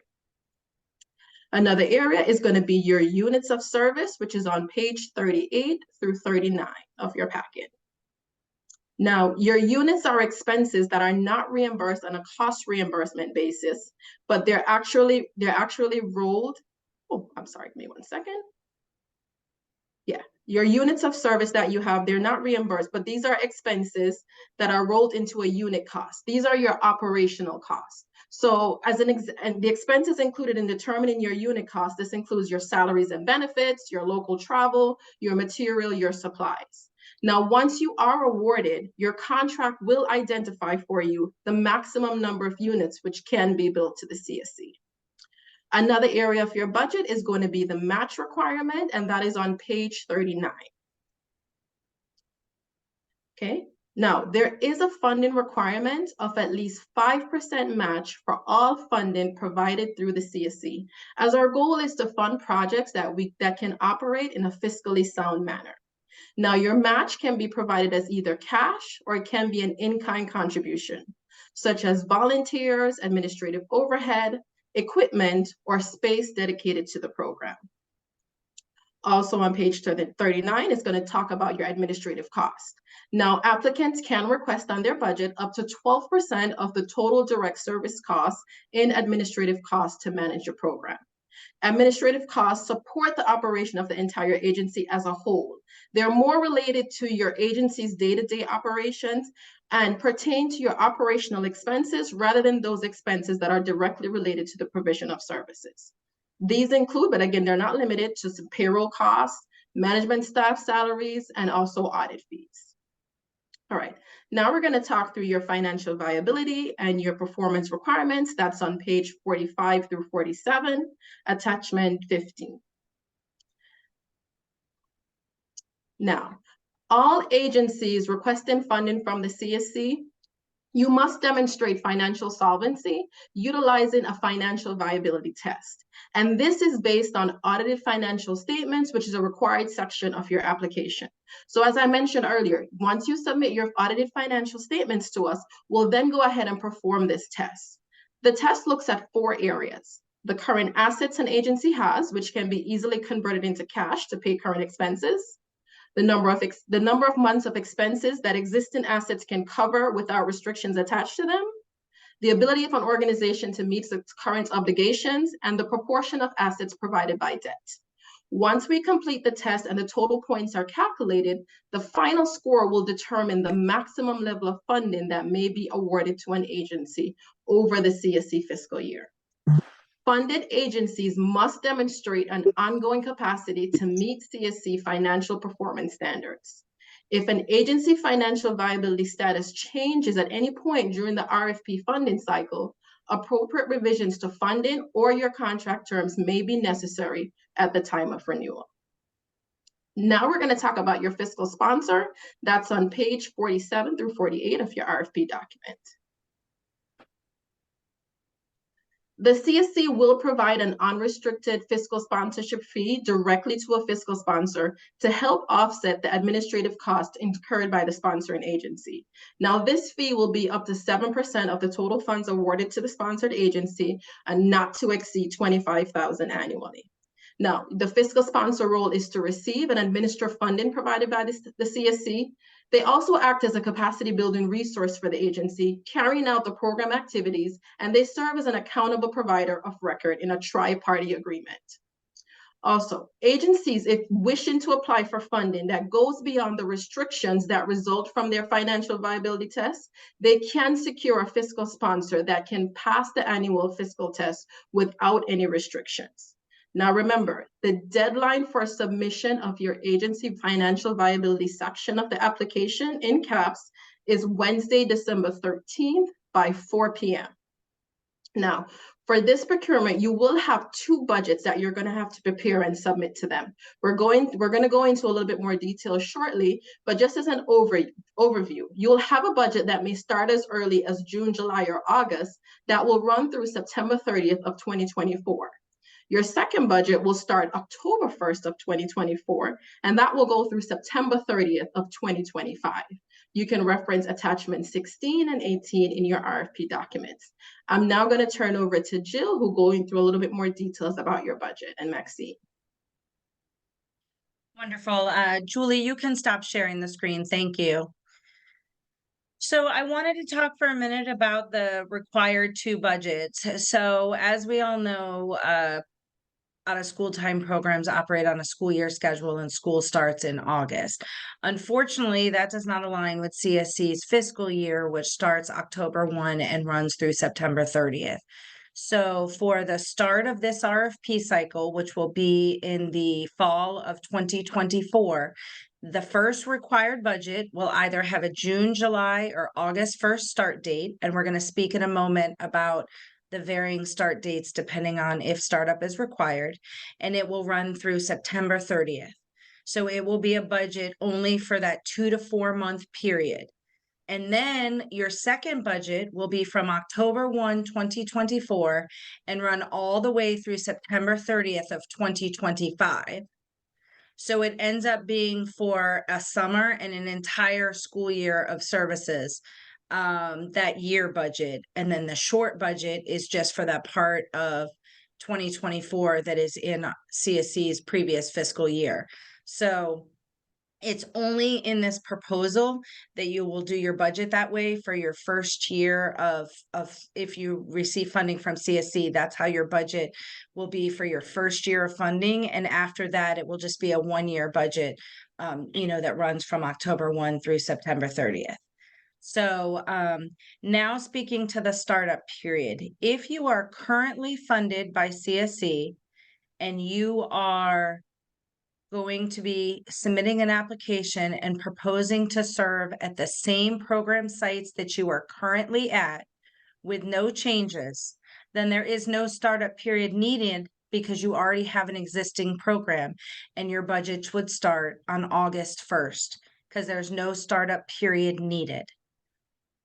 If you are an existing provider that is going to be proposing some new sites that you are not currently at, then your start date would be July 1st to allow you the month of July to do what you need to do to get things set up at the new site that you are new site or sites that you are proposing.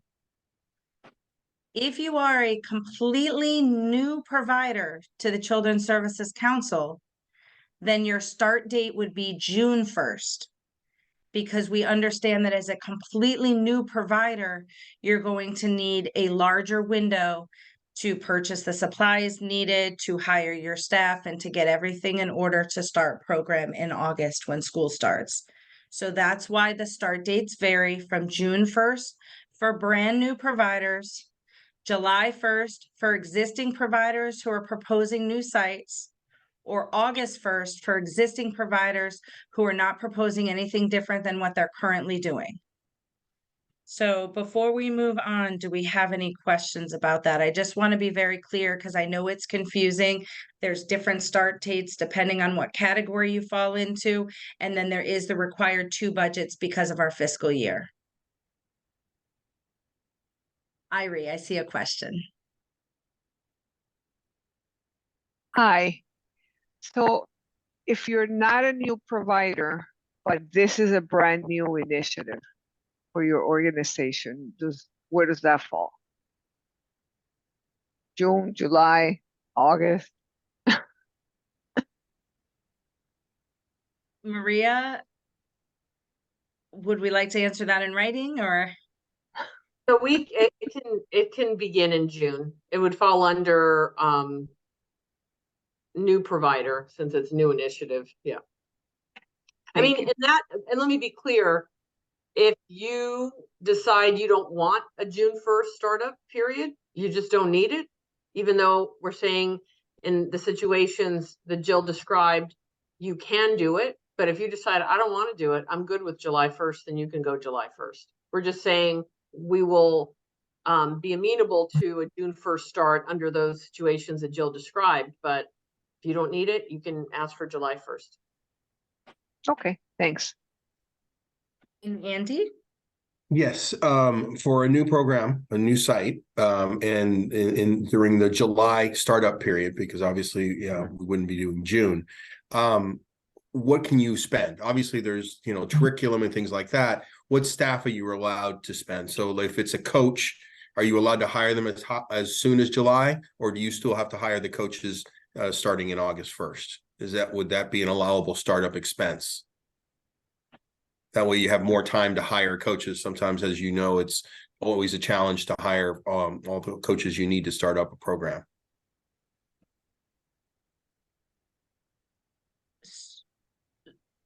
Did you want to go ahead, Maria? Or did you want me to go? Go ahead, Jill.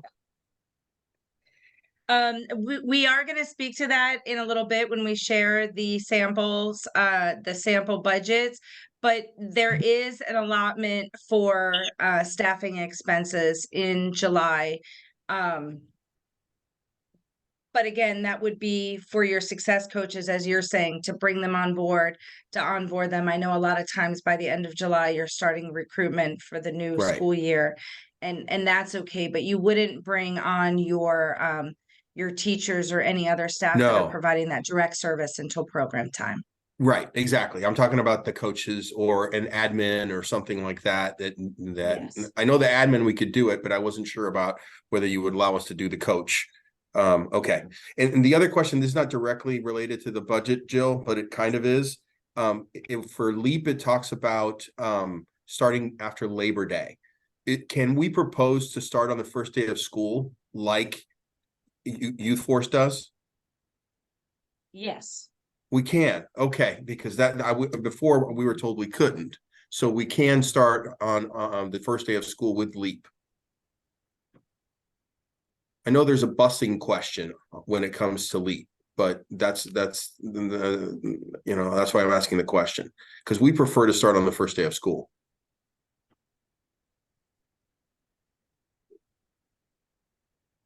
We will answer that question more detailed in writing so that we can address the transportation piece, Andy. Okay, thank you. Okay, so I believe at this point, I'm going to turn it over to Maxine. One quick question. All right, I have a question. Oh, I'm sorry, Elizabeth, I didn't see your hand. Go ahead. Okay, it's okay. Maybe a point of clarification. It says here under their startup expenses, for sites that are already operating and maybe operating in the same schools. It says it is expected that startup costs will be minimal for proposals, but there is an option to have startup costs because there will be computers or things that might need replacement. Okay. All right. Thank you.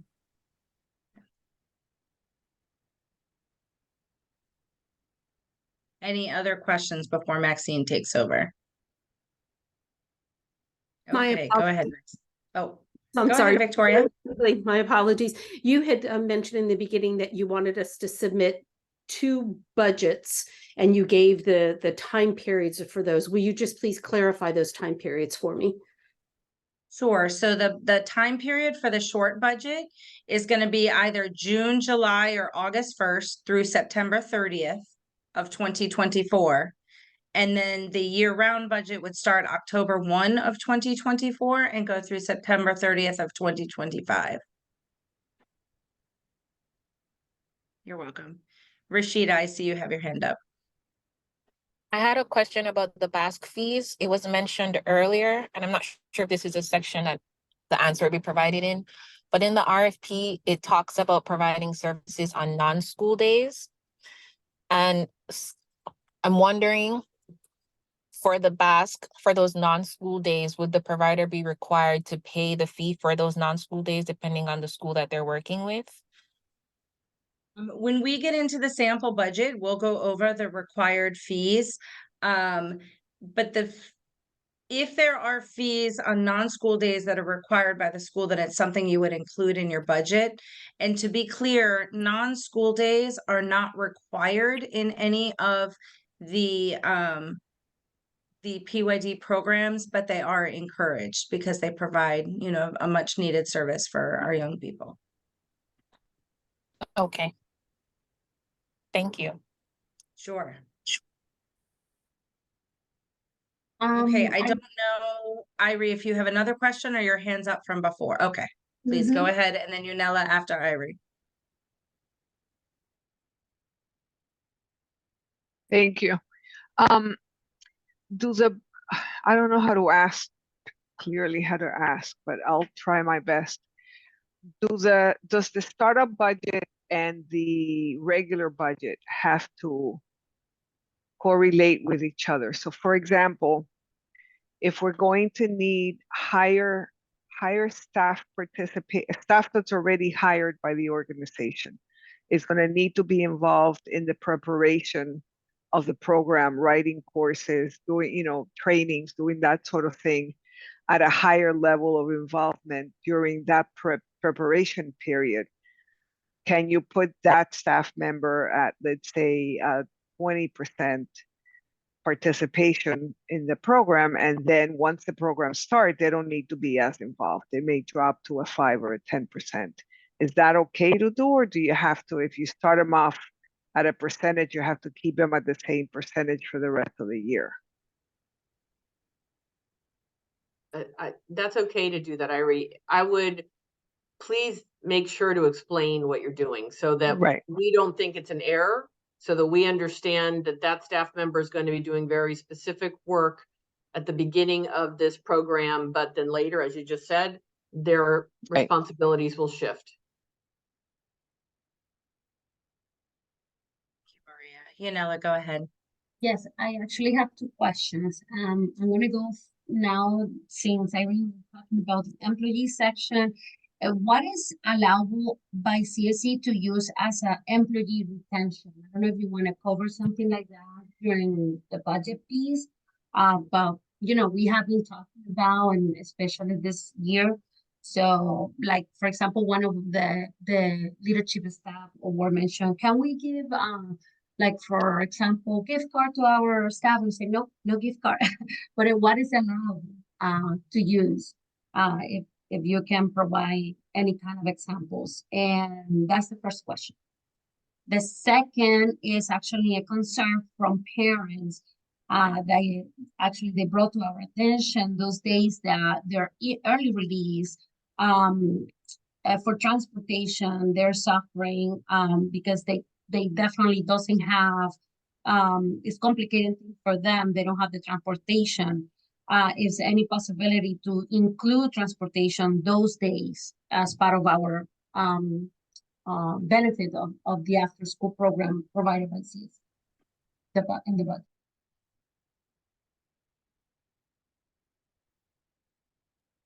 So your first question, just to clarify, is regarding what staff incentives can be included in your budget. Okay, we can answer that in writing.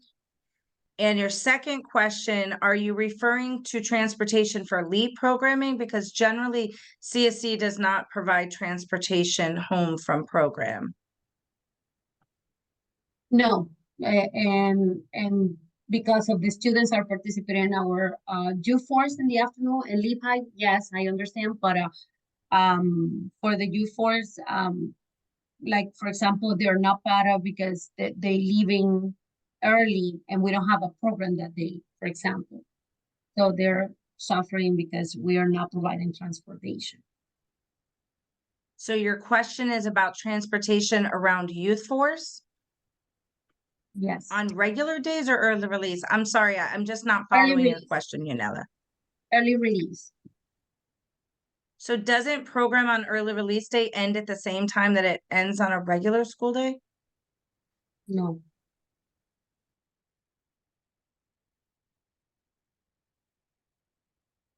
But you end program early on those days? Say that again, I'm sorry. I'm sorry? I couldn't hear you that, please. I was wondering, I'm confused by your question. If your question is CSC considering providing transportation home for youth force programs on early release days? The answer is no, unfortunately, that we put our dollars into programming for young people, not on the transportation expenses home. All right. Jill, I didn't understand what she said.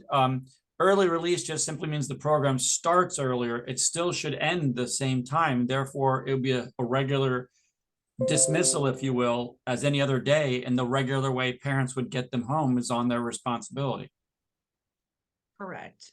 That's the way so it just simply starts 2 hours early. Early release simply means it starts 2 hours earlier. Still would end the Right, same but time. you should be budgeting your staff to still operate till the end of traditional program time on a traditional school day.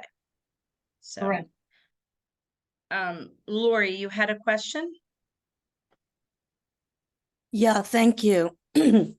Excuse me. Would you mind going into some detail about site one? It says on my page 213, the site one will be the only site in which you record administrative costs, match components, leverage, and the fiscal sponsor fee as applicable. So this is the overhead for the program. What about other non-overhead that might be staff or other operational components that might be shared by different sites? Are they included on each site-specific area? Can you break that down a little bit for me? So Lori, we actually haven't got into that part of our presentation. That's the part that I'm going to hand over to Maxine from our fiscal department, and she's going to go over the budget form that is the attachment in the RFP that you're looking at and do a high level overview of how those tabs work and how all that ties together. So hopefully she'll answer the questions you have as we go through it. And if not, you can bring up more specific questions once we do our overview. Okay, thanks. Sorry Okay. for the foreshadowing. Yeah. No, that's okay. You're getting us ready. So, I'm sorry, do you have another question or is your hand just up from before? Okay. And Maggie, you have your hand up now. Hi, just a quick question. Is it gonna be feasible to do some online programming like we did during COVID? So that there are a lot of students that will be eligible for the program, but they take public transportation or school buses home. And some of the parents are asking, can we give especially the academic component online to those students? We can answer that in writing for you, Maggie. All right, thank you. Okay, are there any other questions or can we delve into the budget? Okay, Maxine, it's all you. All right, thank you, Jill. Good afternoon. I'm Maxine Goldston, and I'm one of the Senior Compliance Accounting Managers in the Fiscal Department. As Jill said earlier, for this RFP, there will be two budgets. The first one will be the startup budget, and I'm going to share my screen.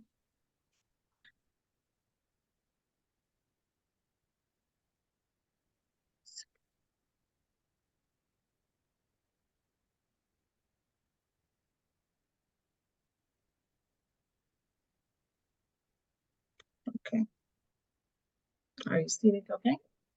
Maxine, can you make it just a tiny bit bigger, please? Sure.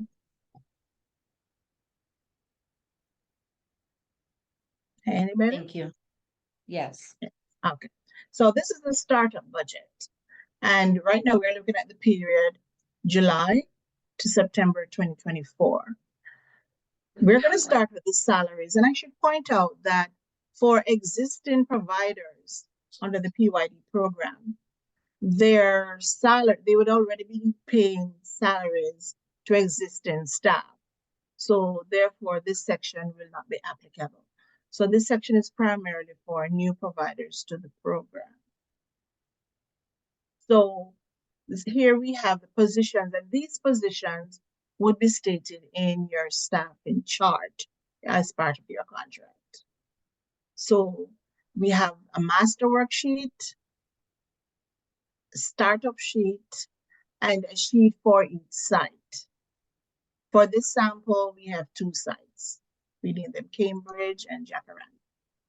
So for the startup site, for salaries, here we have a program manager, success coach, 2 success coaches per site, a program manager and 2 success coaches again for the second site.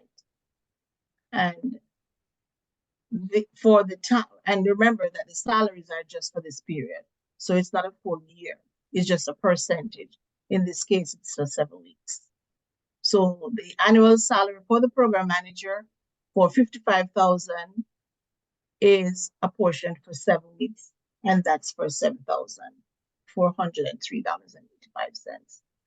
The system automatically calculates FICA, which is at 7.65%. Then we move down to workers' compensation. And this rate, the workers' compensation rate, varies by agency. So it all depends on what the workers' compensation for your particular agency is. That's the rate that will be applied here. And the formula is already on the spreadsheet that will calculate it as a percentage of the salaries. Then we have startup supplies. Oh, let me backtrack.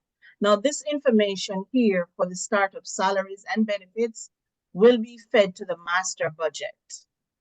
So if we scroll all the way down under startup salaries, the startup salaries is all summed together, 46,048, and that's what's stated here on the master budget. Oops.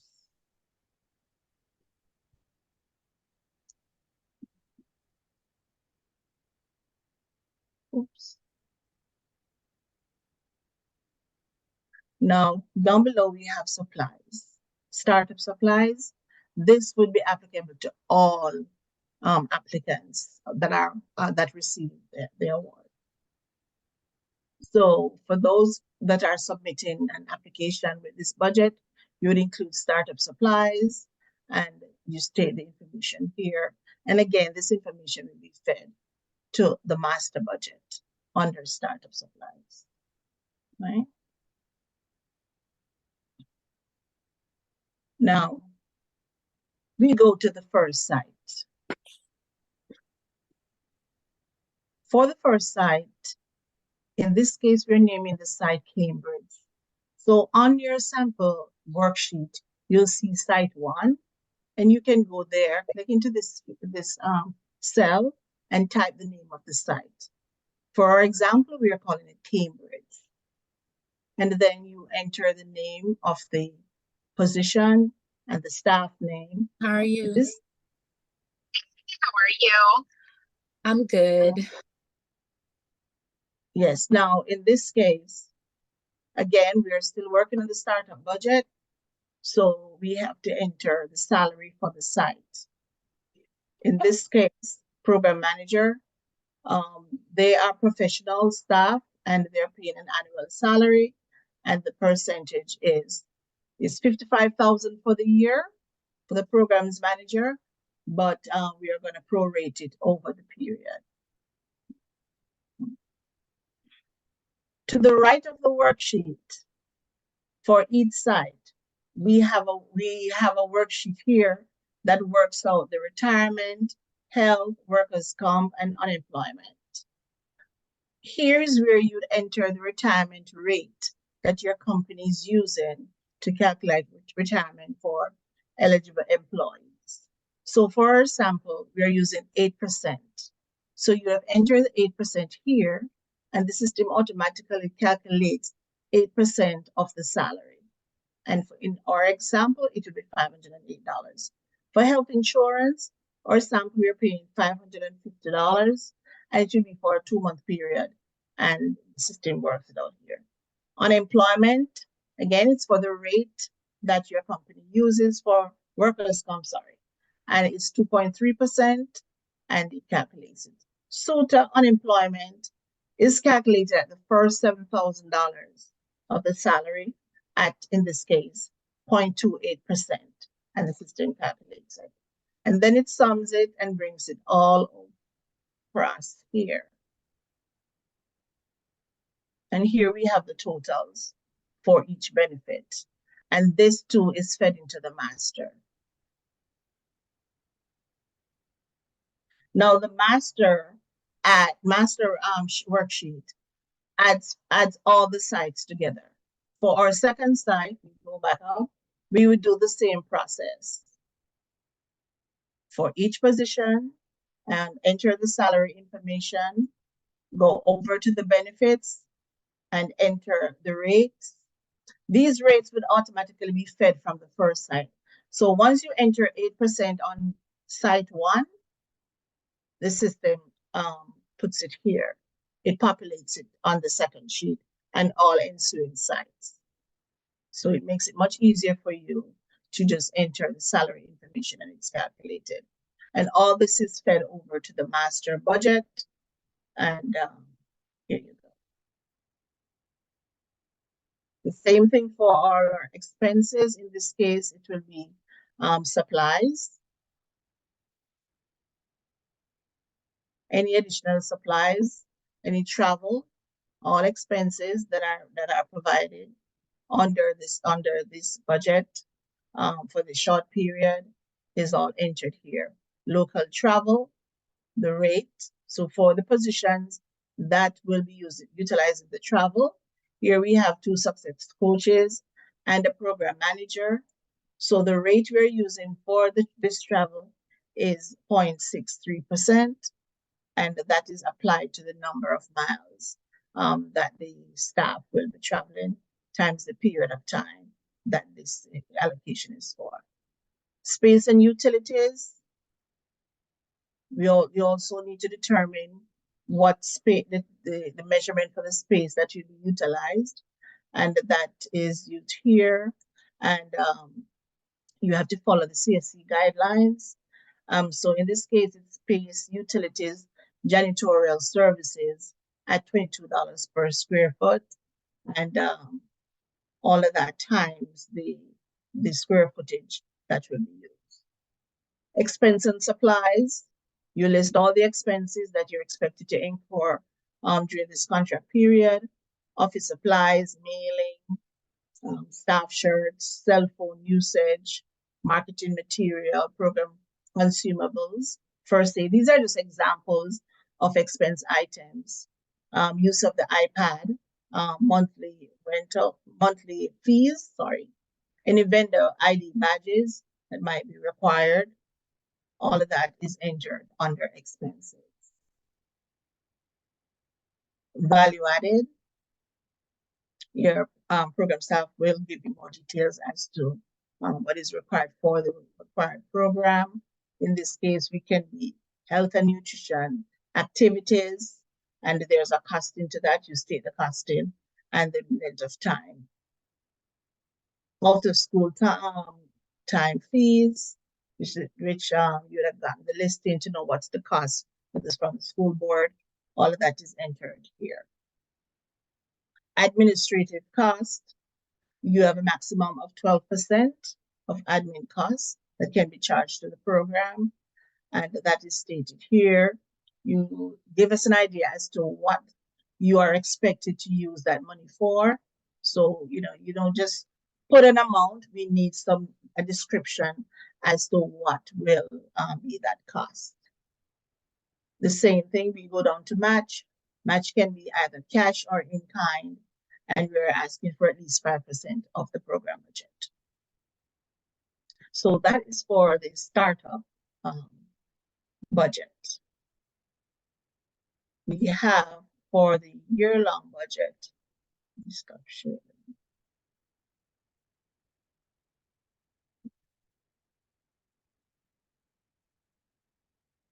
Okay, here we go.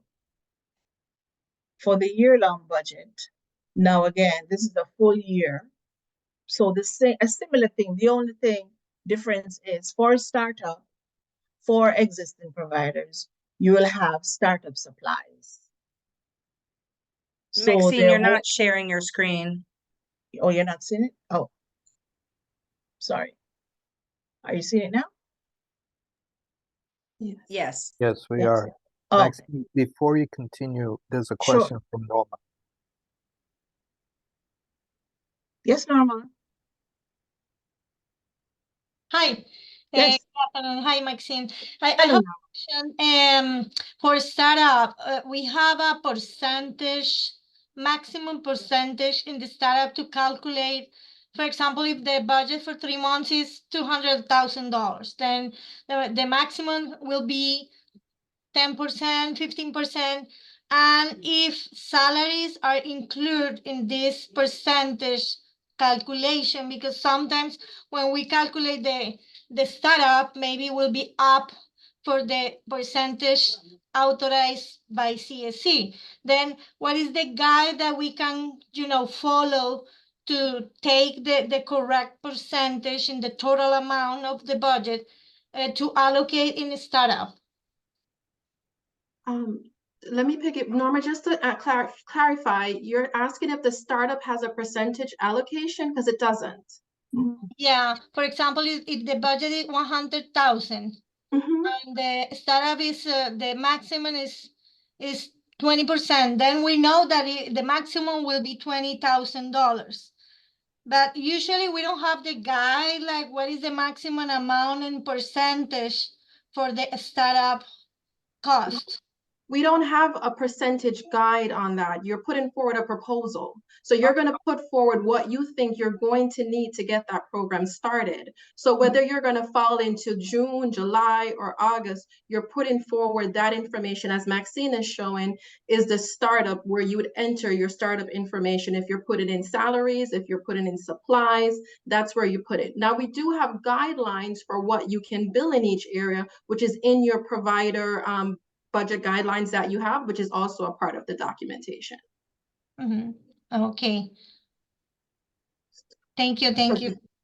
Welcome. Any more questions? No? Okay. Thank you. You're welcome.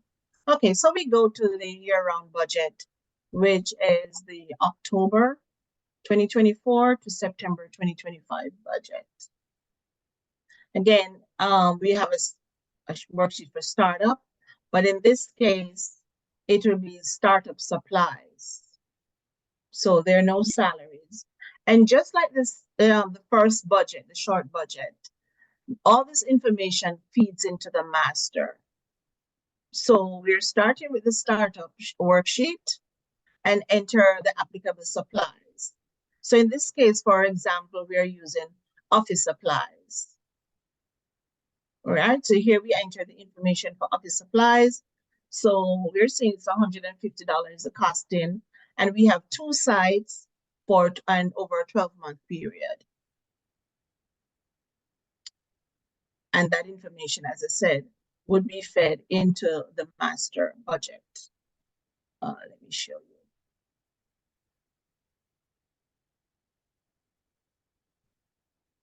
So here we have it. Startup supplies, which is fed from the startup worksheet. So now we go to the first site. And for the first site, we are going to enter all the staff that will be performing the functions under the contract, which will be the names and the positions that are stated in the on the staffing chart in your contract. So all that information is here. If you have the names of the assigned staff, we are asking you to please go ahead and enter that information here, right? The first one, just like our first budget, the first position for programs manager is a salaried employee.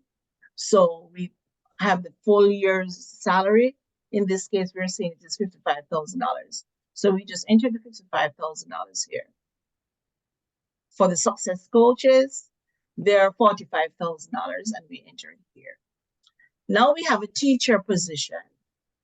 And the teacher position, we are also requesting that you enter the school year, early release, non-school day or summer information, along with the number of hours per day information in these columns. It's very important for me to have that information. And also here will be the applicable rate that you're planning on paying the teacher at. In our sample, we're using $27 per hour. So the system, we have all the formulas there where it will calculate it for you. And in this case, we're saying it's $11,664 will be the salary for the teacher for the period that is stated in these two columns in orange. Maxine, if I can interject. Yes. I just wanted to point out when you guys are doing this portion of your budget and you're listing the number of school days, early release days, non-school days, and summer days, that you're gonna have to do this based on approximate number of days using the current 23-24 school year calendar, because the 24-25 school year calendar won't yet be available for you. So it's important that once you determine if you're a 4-day-a-week program or a 5-day-a-week program, and if your 4 days are Monday through Thursday or Tuesday through Friday, that affects the number of days. So it's important that you take that into consideration when you do these calculations. Thank you, Maxine. As in the previous example, to the right of the site worksheet, we have the section for the benefits. And again, you'll enter the rate for your retirement that your company will be using to pay your staff retirement. And the rate for health insurance, in this case, we're saying it's $550 per month. So that information will be here for 12 months and it will automatically be calculated. Workers' compensation, again, the rate that is applicable to your agency, and the same thing for unemployment, the 2.28 for the first $7,000 of salary. And again, we have the formulas here, and the system will automatically calculate it for you. And that is done for all funded positions. And there's a total at the end under the benefits section. It also automatically calculates the FICA on each position and it gives you the total. And here we have the information for retirement, health benefits, workers' comp, unemployment. All of that is all here. Okay. Now and the same thing, this applies to all sites. And this information, like before, is all fed directly to the master budget. So here you have the master budget. This is site 1. All the salaries that we had, program manager to success coach, and their salaries are all stated here because the formulas automatically feeds it over into the master. So that it's a summation of all sites that goes to the master budget.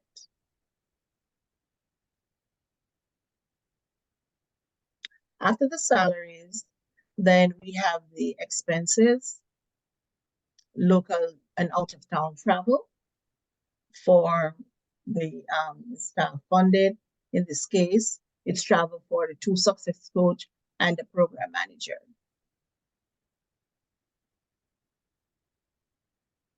If you have any contractual services, that information would be entered here. Space and utilities, the space that will be occupied by the staff performing the functions under the program, that will be entered here. Expenses, the expenses that are required to run the program for the year. Then that information is here. And flex funds, for example, emergency client support at $100 for 150 persons, that is here. Value added expenses like buses for field trips, swimming central lessons, any field outings, you know, based on how many for the year times the number of expected students, snacks, health and nutrition cooking club, positive behavior rewards, mindfulness enrichment, career exposure enrichment, cultural arts vendors. So all these relevant expenses for the related program will be entered here, and the expenses. And again, that will be fed over into the master budget.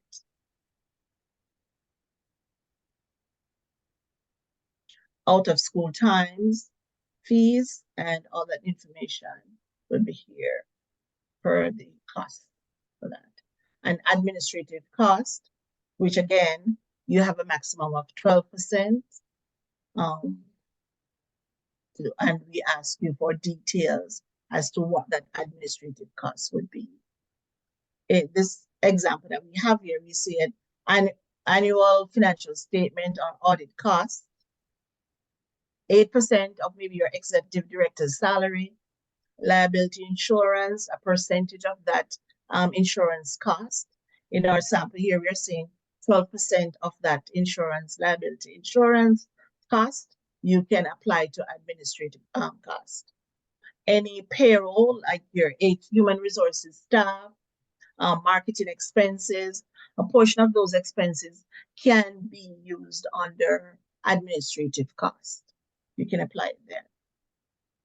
But the total of this cost cannot exceed 12%. So all of this is on sheet 1. Sheet 2 has similar things as is mentioned up top, with the salaries, the benefits, which is calculated to the right, system automatically calculated for you. But if you noticed, as someone asked that question earlier about that sheet 1 only stops here. Sheet 1 goes all the way, it includes the admin costs, match, you state the match, but all ensuing sites doesn't have this information. So the admin costs and the match information is entered on the first sheet.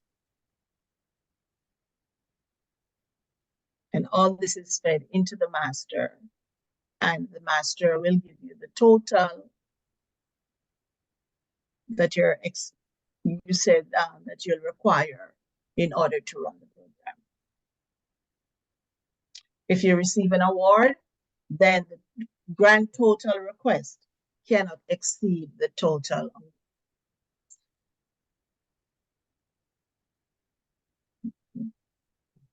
That is it. Any questions? Thanks, Maxine. I'm going to just add something else to that real quick, if you can. And it's in relation, I believe Lori asked a question earlier. Give me one moment, let me share my screen so I can see. What I wanted to show you was what you actually, oh, it's not there yet. All right. Okay, what I wanted to show for everyone on this call is exactly the sheet that you will see when you go to complete your budget, right? This is the budget sheet that you're going to be working in. This is a blank one that I'm showing you. So I wanted you to see the startup. You see this build out, it has 10 sites, but again, it's based on your sites that you have. It's very Excel friendly, so of course it's Excel. You can go ahead and rename your sites to whatever sites it is. That's where you put all of this information. Now, regarding our expenses, we do have it broken down by site. And the reason behind that is this Excel form is very similar to what we use in our system, which is Nexus, which if you do get awarded and you have to enter your budget into our system, it mimics our system. So that's exactly how this Excel form is built out. And our system is done by individual sites. So when you go to prepare your budget, you're only going to be working with the individual sites and your startup budget. You're not going to touch the master. The master is a compilation of all of your sites. It's a compilation of all the expenses that you enter on your individual sites, right? So everything is broken down by sites. And when we look at this, we can see exactly for that particular site, we can see the total site value. And that helps us, if anything ever changed, you needed to remove a site, we kind of know the impact it would be on the overall budget. So that's why all your expenses are broken down by the site. Now, in relation to the question, I believe it was Lori that asked that question earlier, your match and your admin is not broken down by sites. That is only done overall on site one. And the reason why is if you do get awarded in our system, the match is only, and the admin is only entered into the first site. And again, that does roll into our master. So that's not broken down by individual sites, but all the other expenses, your salaries, your whatever expenses you have, mileage, any of those are done by individual sites. So when you build your budget, you're going to build it according to the site and what that expense is applicable to that site. So as you work on your first site, you're only going to list the employees that are going to work on that site. And we know sometimes employees are going to cross sites. That's perfectly fine. We won't get into that level of granular detail, but if you know for sure, example, Alicia Williams is only going to work on site one, that's where you'd put me, just on site one. And then as you can see here, once you enter your admin costs for you put the total here. You'll also do your match. Again, this is only done on the first sites. These are the only two expenses that are done on site one. Everything else, you're going to allocate according to sites. And then again, as I said, everything rolls over. The good thing with this Excel form, it's going to alert you. If any of these turn red, it's telling you that the admin cost that you have allocated, it exceeds the amount of your proposed budget. Also for the match, you need to have at least 5%. So if it's less than 5%, it will also turn red to let you know that you did not meet the minimum qualification that's needed for the match. So this is just an overview of the budget, of your Excel budget that you're going to be working with. So this form that I'm showing you, you're going to submit two forms, two of this. This first one could be for your short budget, your June, July, August through, September. And then you'll submit a second one, and that's going to be for the year round. So you're going to complete two Excel budgets. And again, your startup as applicable. You know when your program begins, you know if you'll need startup. For the year round budget, you cannot have startup salaries. You'll only have startup supplies. So if this was my year round budget I'm working with, and I know I'm going to need startup supplies, that's what I'd enter on here. So this is just a blank canvas of what your budget looks like that you're going to be working with. Any questions on this budget template here, this blank one? And Lori, I hope I answered your question that you asked earlier. Thank you. Sure. Great. Jill, I know you're going to share now and just look a little bit more at the programmatic part. So I'm going to stop sharing. Thank you. Maxine actually delved into a lot of it, but there were a few things that I wanted to make sure I highlighted. And the first was around your short budget, which is either your June, July, and August through September 30th budget that is going to have startup staff and regular staff. It is important that you understand that the staff hours, like it may be the same staff person, like for instance, with Andy's question earlier with a success coach that you're bringing on board for a new program in July, would be divided between the startup budget and the regular budget. So as in the example that Maxine shared, where our budget was starting on July 1, then the first 7 weeks of that success coach's salary, if they started officially on July 1st, would be on the startup budget. And then once program starts, which in theory is on the first day of school, usually around the 3rd or 4th week of August, then their salary would move into the regular portion of the budget, not the startup portion. So you can't put 7 weeks of the salary under the startup salary and then still put them for 2 or 3 months under the regular salary. You have to make sure that the time frame is broken up for the startup period and for when the program period starts. And the program period for Youth Force generally starts right with the first week of school. For Leap High and STEP, those programs historically have been starting after Labor Day, but I know we're going to respond to the question about restarting at the beginning of the school year, but that would be a decision in how you propose to do it. The one thing I did want to share right now is we talked about the before and after school childcare fees. And those are the fees that are charged by the school board in order to operate a program on a school board campus. So I just want to confirm you guys can see my screen right now. Yes, okay, perfect.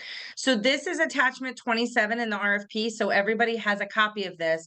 And for those of you that are already approved under the before and after school childcare RFP, you've already received this through the school board. But this is a summary of the fees that they charge, and they charge fees during the school year and also during the summer. And so it's important that you include these fees in your budget. So what will happen is on your short budget, which is the one for August and September, you would have fees included for the beginning of the school year. And then you would have on your year-round budget, the ones for the whole school year, the summer, and the beginning of the next school year. And so this is a breakdown of what those look like. And if you take a look here, and this is done by site. So here we're looking at the short budget, the July 1 through September 30th budget, and we're looking at the first site, which is Cambridge. And if you go down to section 8045, which is out of school time fees, you'll see they have a building fee. That building fee is a one-time fee for the school year and a one-time fee for the summer. It is generally $1,500, but you'll see, whoops, wrong document, I apologize. You'll see here that if you are a specialized program, which all CSC funded programs are considered specialized by Broward County Public Schools, and you're serving less than 50 or up to 50, then your fee is only $500. If you're serving more than 50, it's the $1,500. So based on how many young people you're proposing, that's how much that fee would be. So you would include that fee there. They also charge a consumable fee, which is a per day fee for the number of days operated.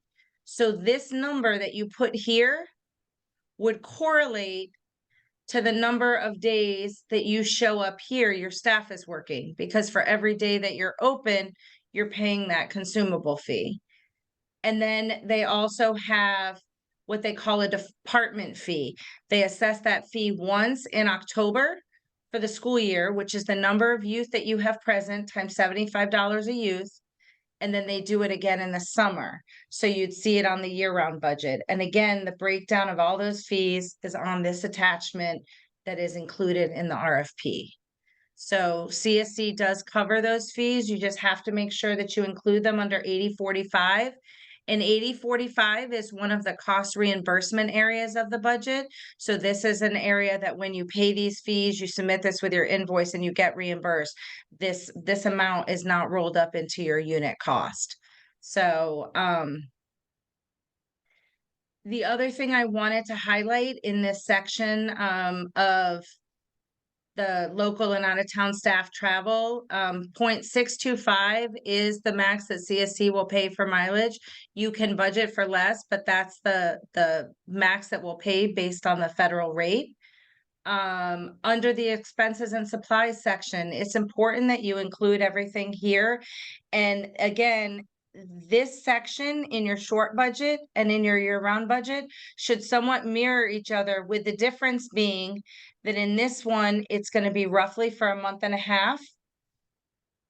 And then it'll be for the full year on the year-round budget. Some of these too, you'll see they're under startup expenses. So if you started on July 1, sorry, right here, you would have things like your copier and your cell phones and your iPads that you're paying for under startup expenses. But once the program starts, when the school year starts, which is the middle to end of August, then they would move into here. So that's why you'd have them for roughly a month and a half under startup, and then the other month and a half under regular supplies. And then in that same way, if you look at the year-round budget, you would see the same things listed, but you'll see them here for 12 months because now it's a whole year budget. Jill, if I can- So, Oh, yes, sorry. go ahead. I was picking, because you're right there at the 1400, so I said, let me piggyback with that for you. Definitely go for it. Yeah, Thank you. so for your space and utilities, there is a cap on your space and utilities. If you are including janitorial and your utilities within there, the cap that you can bill on space is going to be $27 per square feet.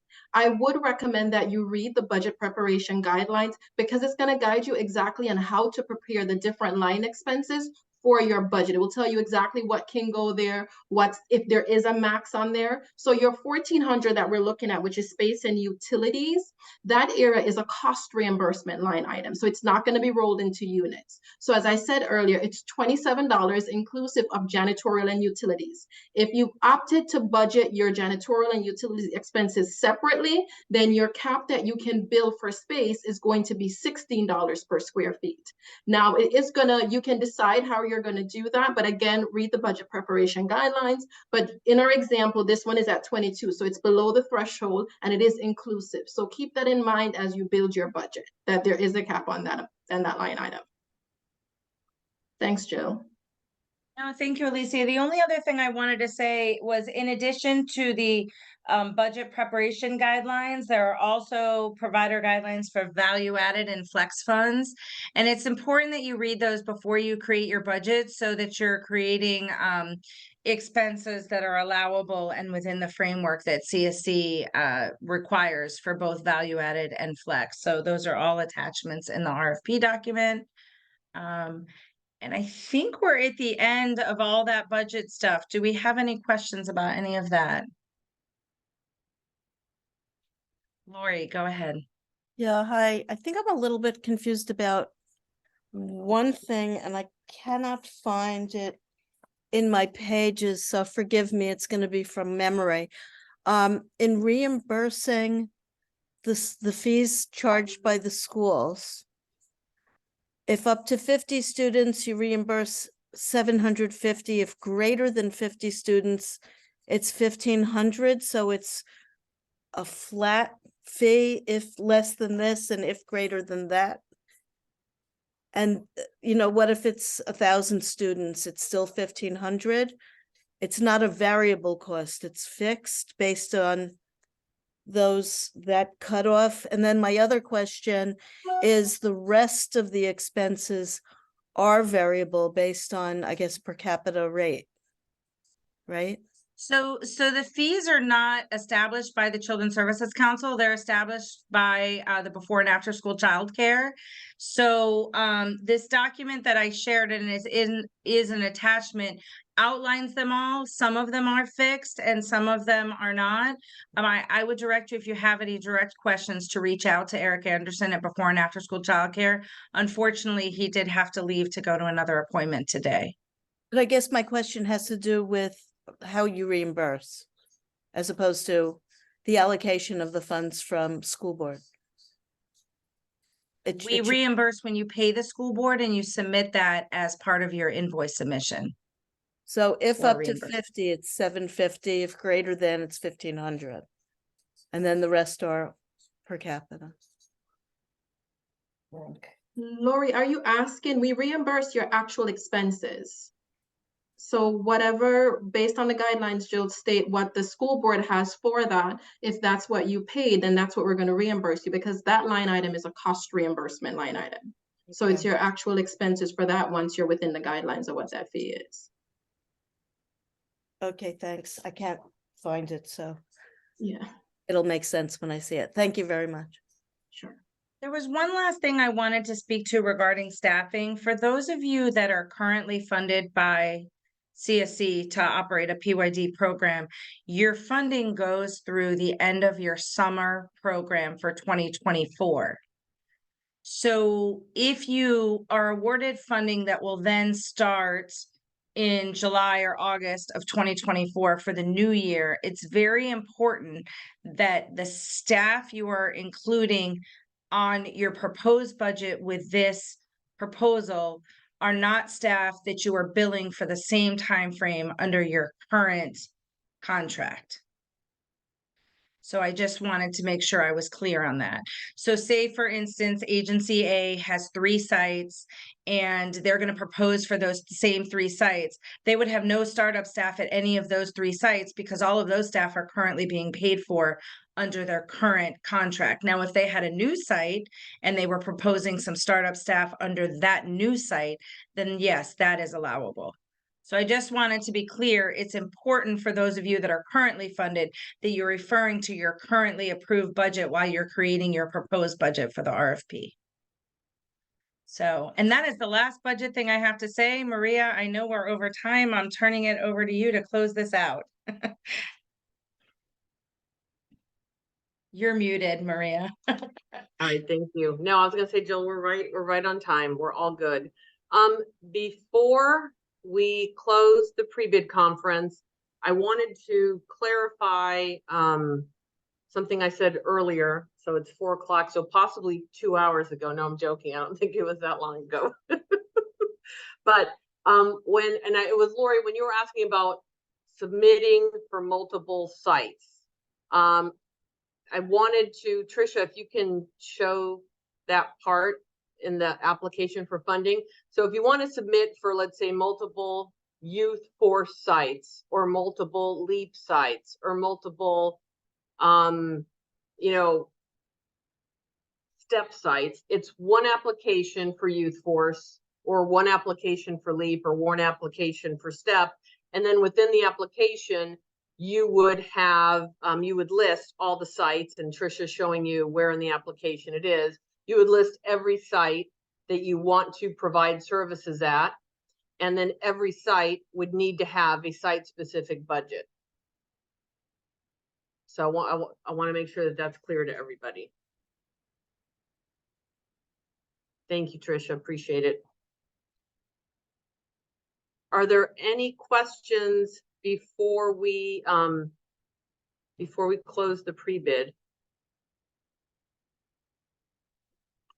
So just, please make sure that your proposal contact is aware of the timelines, of the timeline calendar that we have in the procurement.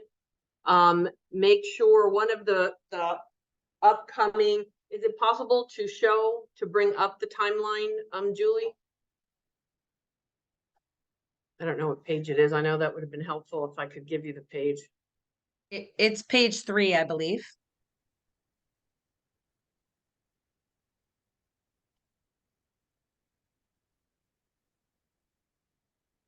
I just want to highlight an upcoming deadline that's really important. And if you guys, after listening to this pre-bid, if you're like, yes, this is what I want to do, I want to submit an application, I strongly encourage you to print out the timetable of important dates and to be really familiar with them. One of the first dates that's coming up is the deadline for submission of agency financial viability. That is critical that you meet that date. So, and I'm imagining, Alicia, that we talked about what has to happen in that date. I can't stress that enough. If you don't do what you need to do for the financial viability, you can't move forward with this application. Did we show that the thank you, Julie. It's all right, Julie, don't worry. I know you don't have to worry about it. I just wanted you guys to really understand how important, how critical that date is. If you and Alicia, did we talk about if you are a currently funded provider, what you need to do to with that? Yes, I did mention that if you're a current provider, you go ahead and and you already submitted your most recent audited financial statements to us. If you've done that to CSC internally, you just need to indicate that within the CAP system. And if you're a current provider and you know you already use a fiscal sponsor, or if you're new and you know you're going to need a fiscal sponsor, you do need to indicate that within the financial viability section of CAPS, so we know. So that December 13th date, you guys should highlight that on the timetable and make sure that you take care of whatever is due that date. That is critical. If you don't take care of it, your application cannot proceed. And obviously, another really critical date is you submit it on time, right? So that one is January 18th by, to submit your application, January 18th, 2024 by 4 o'clock. Please don't wait until the last minute to submit something. This is, with technology, you could lose internet connectivity at the last minute, and you miss the deadline, you miss the deadline. So please don't wait until the last minute to try to submit this. And with your proposal contact, make sure that they're looking out for the email that lets you know when your applicant interviews are. You don't have to come for an applicant interview. You will be invited to come to an applicant interview. And if you'd like to come, you accept the invitation. So make sure that your proposal contact is looking out for that email. And obviously, if there's any if there's any cures, that your proposal contact also is aware that they are the contact for those cures. So I highlight all this because we've seen errors happen along these areas, and it's really unfortunate when it happens. So I just want you all to be cognizant of this, of all these dates, and print this form out, keep it close to you, and make sure you're meeting these deadlines. Are there any questions before we close out? Yes. Houdelaine, you have a question?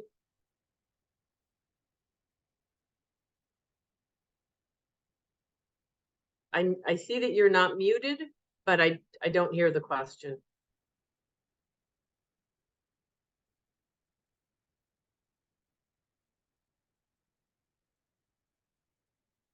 So Houdelaine, I'll go back to you. Hopefully. I have a question, if you mind.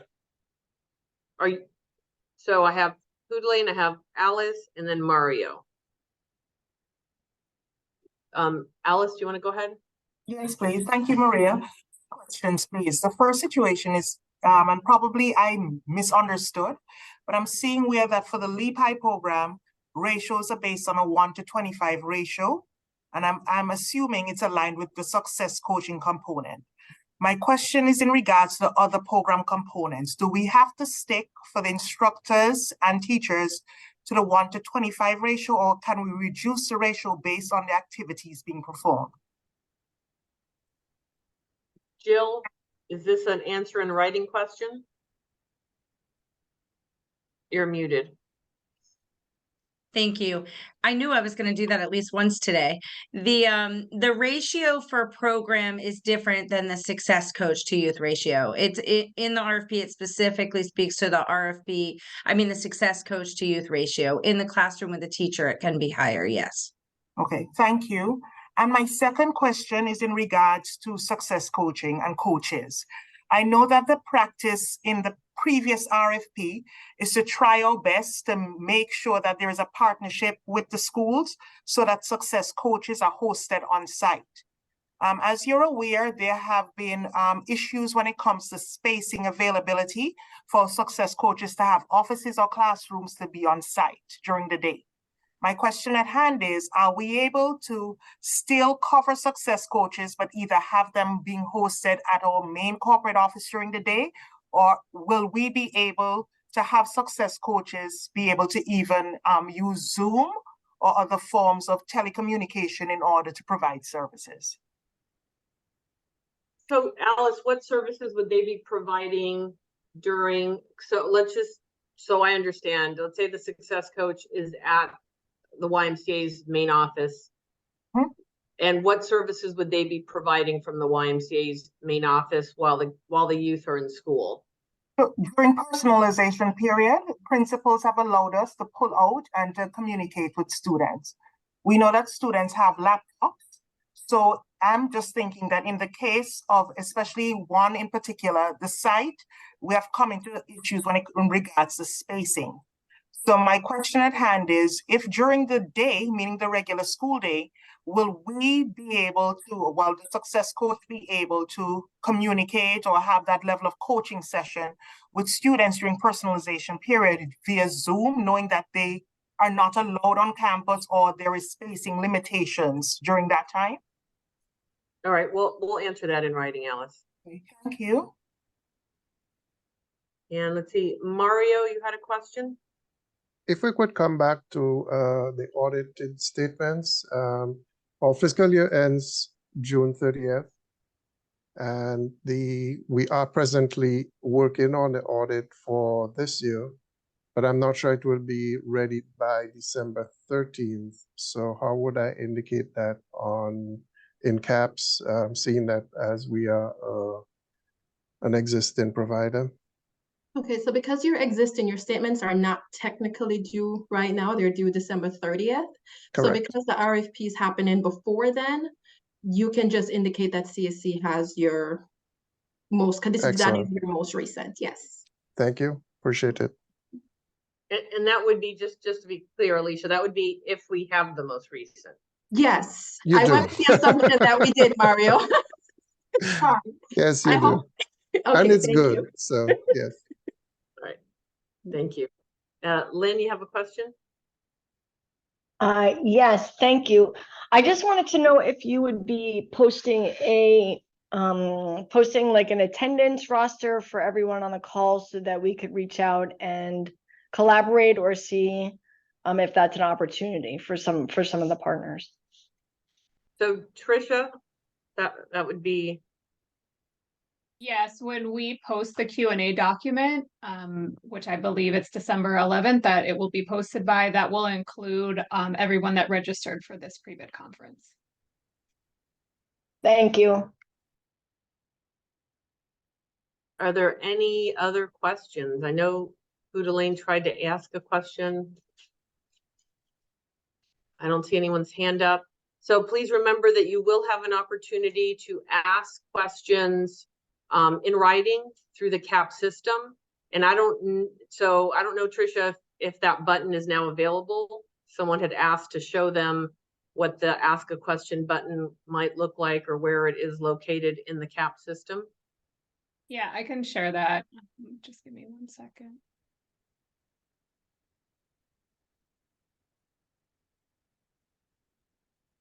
Okay, so once you're in your application, you see this ribbon up here, you'll see the ask a question button here. So you would just click on that, you would type out your question and then submit your question.